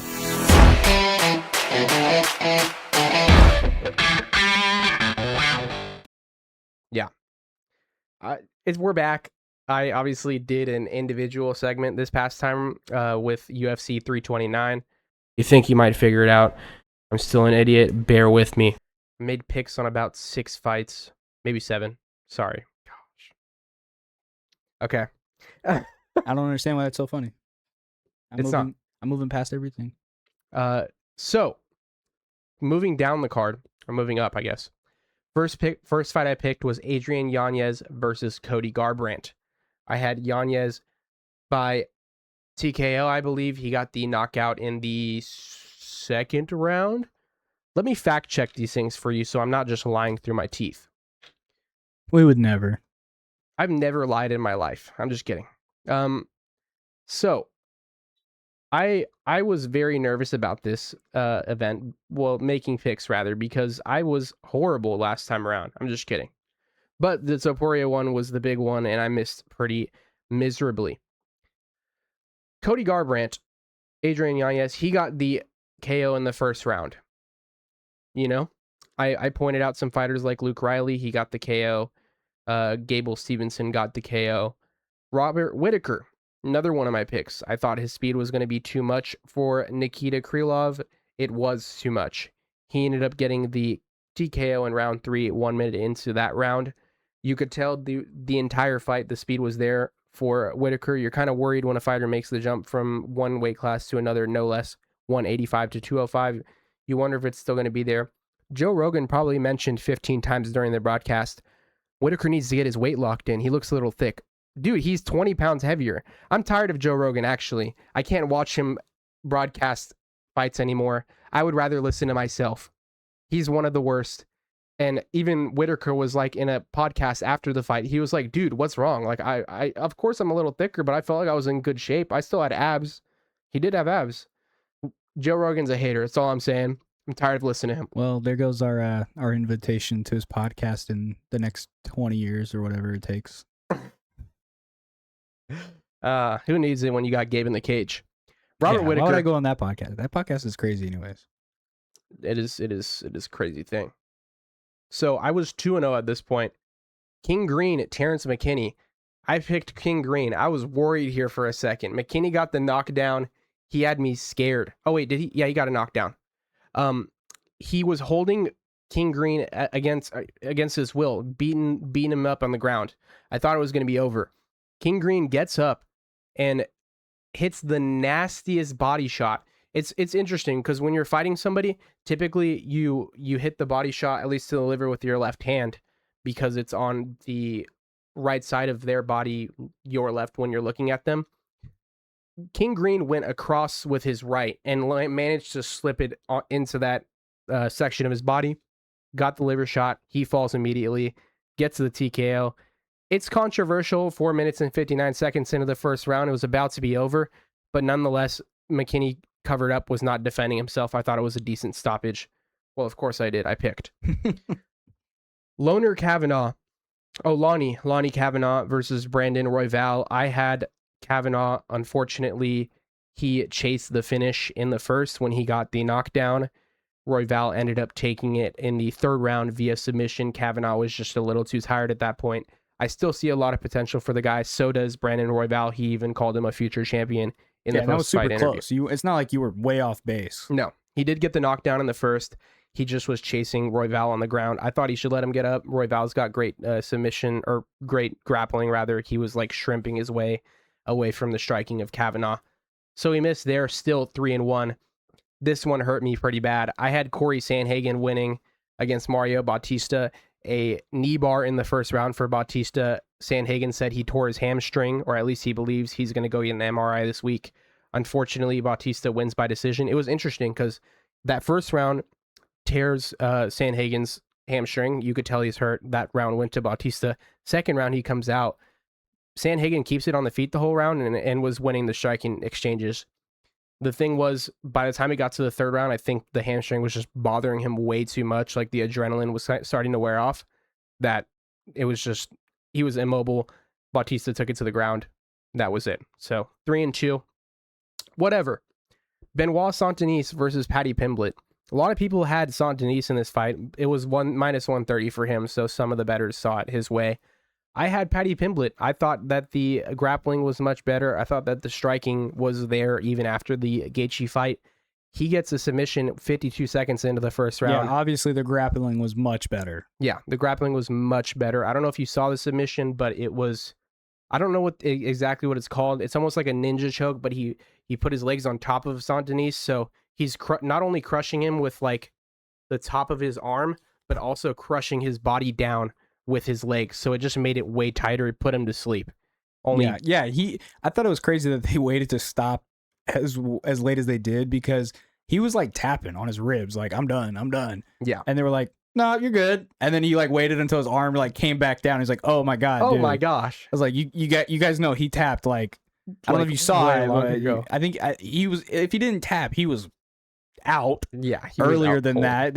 I feel like the refs took a little bit of time with that. Yeah. Especially, I mean, I don't know how experienced the refs are or the casual fan is, but like that position that Pimblett had him in was like, it was deathly tight. Like there was no way he was getting out of seconds. Yeah. He was out within seconds. I could literally see like the lifelessness enter his body. So yeah, ended up picking that fight right. It wasn't very close. Yeah, Paddy looked excellent, and I'm looking forward to seeing what his next fight may be. I'm hearing whispers of an Arman Tsarukyan and a Charles Oliveira, so we've got some good matchups there at lightweight. Welterweight bout, the return of the Mac, Conor McGregor, comes back in about just the worst fashion that you could possibly think of. Reminiscent for a guy of 5 years ago. Yeah, waited 5 years to watch this guy tear his ACL. I mean, it was just so anticlimactic. Yeah. I remember where I was 5 years ago when he broke his ankle, and the entire place just went, oh, what? That's lame. Now imagine waiting 5 more years to have essentially the same exact reaction. Yeah. That was awful. That was like the worst general main reaction event ever. Yeah, it was really, really bad. No strikes. No strikes thrown. I think Conor tried to throw a punch at the end, and that's when his knee buckled and no strikes though. Fight got called. I don't even think Max Jerome Holloway threw a strike. No. Well, he was scared to because it says he has 14. It was a lot of ground strikes. I don't think he wanted to hit Connor because Connor was visibly hurt by that knee. Yeah, he tried throwing a kick to open the fight and immediately buckled, and yeah, it was done for. Here's what I will say, right? I'm not as big of a in my bag as you. I'm obviously more of a casual. I can't see how Conor McGregor could ever come back from this and fight again. Probably not. But with that being said, I know Conor McGregor as a fan of like the UFC. I know he's going to want to. Yeah. And you know what? They are going to hype it up all over again. I don't know if they'll fight Holloway again, but he's gonna go in there and they'll hype it all over again. I don't know if I want to watch it. You know, as Bush said, "Fool me once, shame on you. Fool me, can't get fooled again." We got fooled again, guys. We got absolutely fooled again. I'm not gonna get fooled for a third time because he's 37. He looked, I mean, obviously so bad because he tore his ACL immediately. Is it confirmed it was his ACL? I think, one of the YouTube doctors that like studies movements a lot for NFL specifically, he said meniscus just because it didn't have the shift that an ACL normally has. But still, meniscus is a tough injury to rehab. I just can't understand how he... Here's what I'll say. I can't understand how he could come back, but I understand Conor McGregor enough to know he would come back. Yeah, he will try. He just turned 38 today. So tough road to recovery for him. I can see him fight at 40 after like really not fighting this fight. So it's going to be a total of what, 7-year gap. Come on. Yeah, I doubt it. But I did sell have more whiskey, dude. Holloway winning, and I think he would win that fight still, even if they did continue to fight on. So yeah, technically on the night 4-2, not too shabby. Was that right? 4-2, 1, 2, 3, 4, 5, 5-2. Not too shabby for my first pay-per-view back. I was happy with those predictions, and yeah, they paid off pretty nicely. Yeah, I was very happy with the event up until that main event. I thought it was extremely disappointing, as did many others. So, yeah, shout out Max Holloway for showing up, even though Connor didn't. That's UFC 329, kind of a lame event. I'm not going to get too deep into this next card. I'll probably do an individual segment, but I did want to talk a bit about the Dricus du Plessis versus Kamaru Usman. Usman only fought at middleweight one time, and that was against Khamzat Chimaev. It was on short notice, but he went 3 rounds with Chimaev. That was the first decision of his career. Obviously, now we know. Did he go to...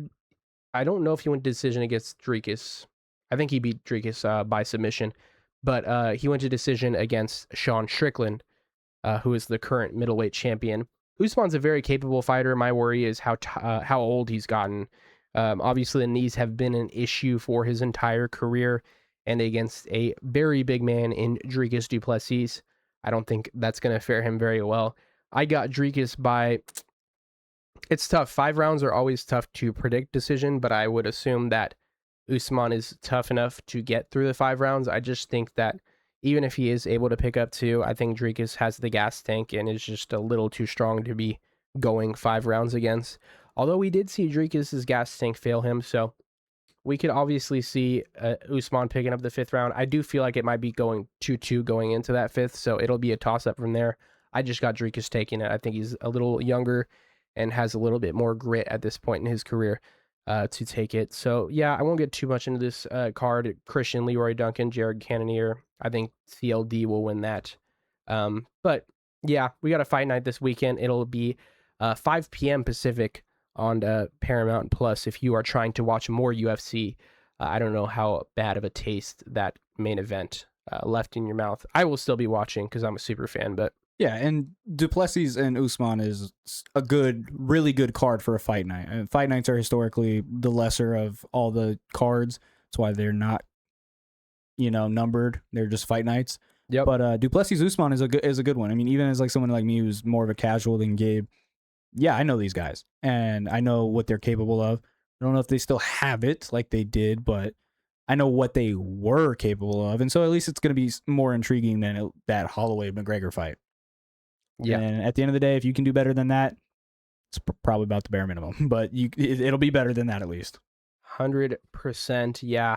UFC. We'll have a lot more to talk about. I'm sure I'll do a Gabe in the Cage episode either during that NFL. Actually, I feel like the NFL preseason special will be a few weeks before it, but the next big UFC card will be in August. Let me get the specific date for you, but it's going to be Islam Makhachev versus Ian Machado Gary. That one's going to be a very good one. The current welterweight champion, Islam Makhachev, defending his title against Ian Machado Gary, the number 2 contender now, I guess. Protest shot up into that one spot, but 2 very capable fighters. Machado Gary has shown the ability to point fight like no other, and Islam is the king of the UFC right now.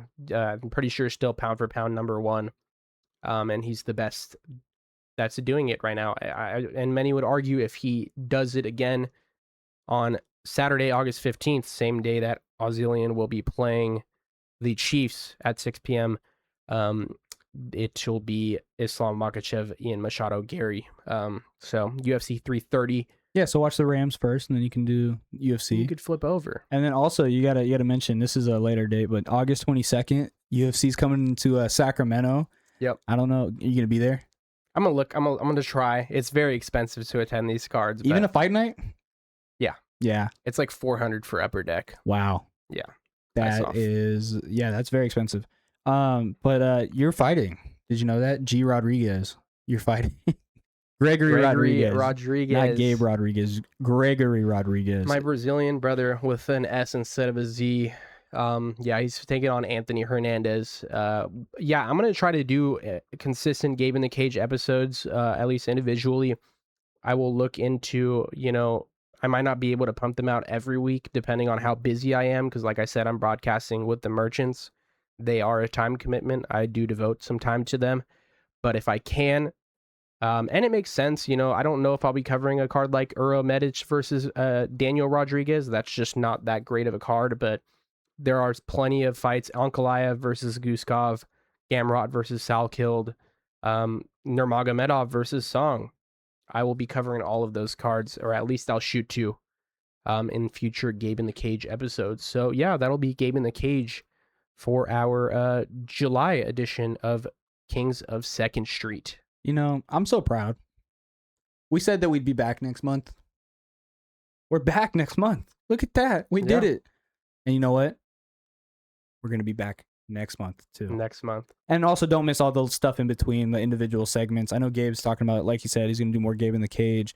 I'm going to really try to push to get a college football segment, individual segment out, because I love college football. It's although I've had to make some sacrifices now being married, but it's pretty funny. Grace will come in. Oh, can we watch something else? I'm like, what? You don't want to watch Montana State versus Montana? Oh, do you know someone on those teams? No. Nope. You ever watch them before? It's like, yeah. Well, it's like, are you fans of them? No. Are they good? No. Nope.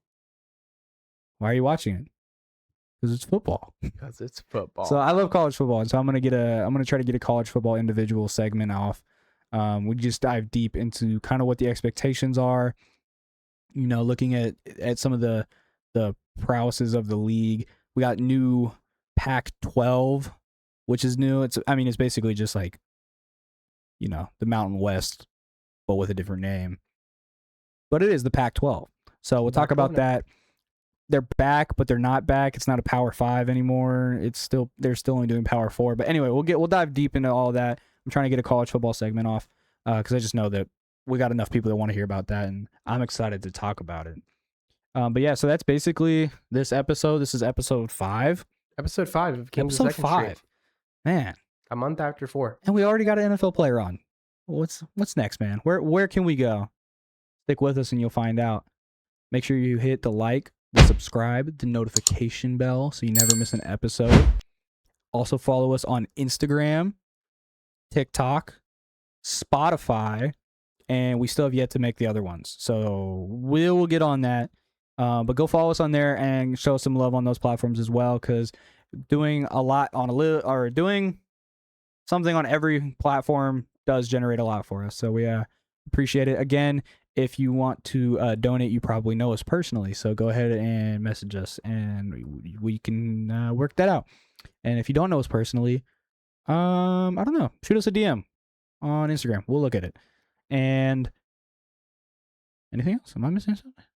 Shout out our sponsors. Shout out Zill for Shout out coming Zill. on to the podcast. Shout out Z, bro. We ran into a couple obstacles before getting to him, but he had the patience of a saint. Can I do an anti-shout out? Can I not shout out Xfinity as the dude from New York? Screw T-Mobile, I can never get service in the garden. Screw Xfinity, I can't get Wi-Fi in my house. What are we talking about? Oh, we're doing service in your area. Excuse me. I wish there was a button to like call somebody. I'd be like, yeah, can you guys like hold off on a day? I gotta talk to Kings of Second Street. I gotta talk to an NFL player right now on my podcast. You guys are being so inconvenient and disrespectful right now. Yeah. Screw Xfinity, I can never get service in my house. Oh, not the end of the episode. Not the end. You know why? Yet. Fortune cookie time. What did I say earlier? New location, same podcast. I didn't forget. Podcast. I actually have a giant bag of fortune cookies. So if I forget one, I'm actually just an L dude, because I should not forget one for the next 17 years. So yeah, fortune cookie. This is actually the first one from this brand, Golden Bowl, manufactured by Wonton Food Inc. in Brooklyn, New York. Hey, Brooklyn fortune cookie. Okay. What is it, like the Nets are going to win it all this year? That should be the fortune. This is it. It's coming. It's surely coming. Not sponsored, by the way. Although if a fortune cookie company wanted to sponsor us, that would be so niche, and I would love that. Honestly, kind of incredible for the context of our. That would be incredible. I also got to see if it tastes good. You know, it's the first time. True. Is it stale? Oh, it's a little softer than the other ones. Ooh. But I don't know. Maybe it's good. Oh, wait, I got to read it first. I remember last time I tried to read it with a mouthful. Okay.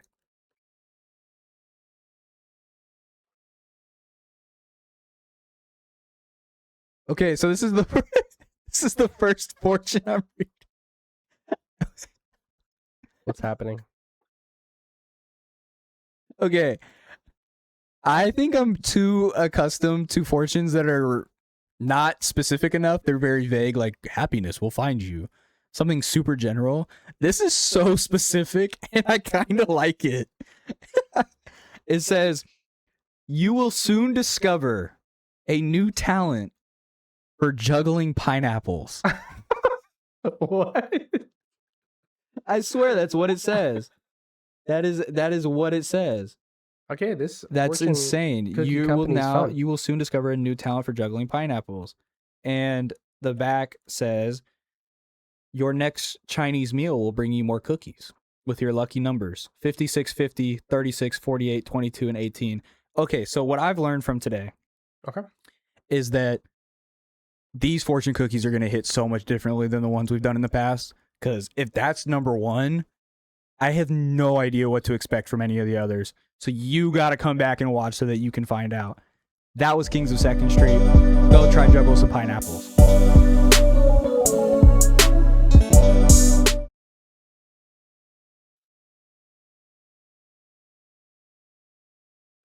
Also, I kind of see the number from here. I apologize for the length of this episode. We're going to try and cut these up into individual segments and put timestamps on it. Here is fortune cookie asthma. It's not the best. I'm not going to lie. It's not the best. I like the fortune, though. It tastes good. I don't love the like squishiness of it. Very squishy, bro. It's almost like I'm about to chew not even like gum. It tastes good though. But yeah, it gets a little chewy. All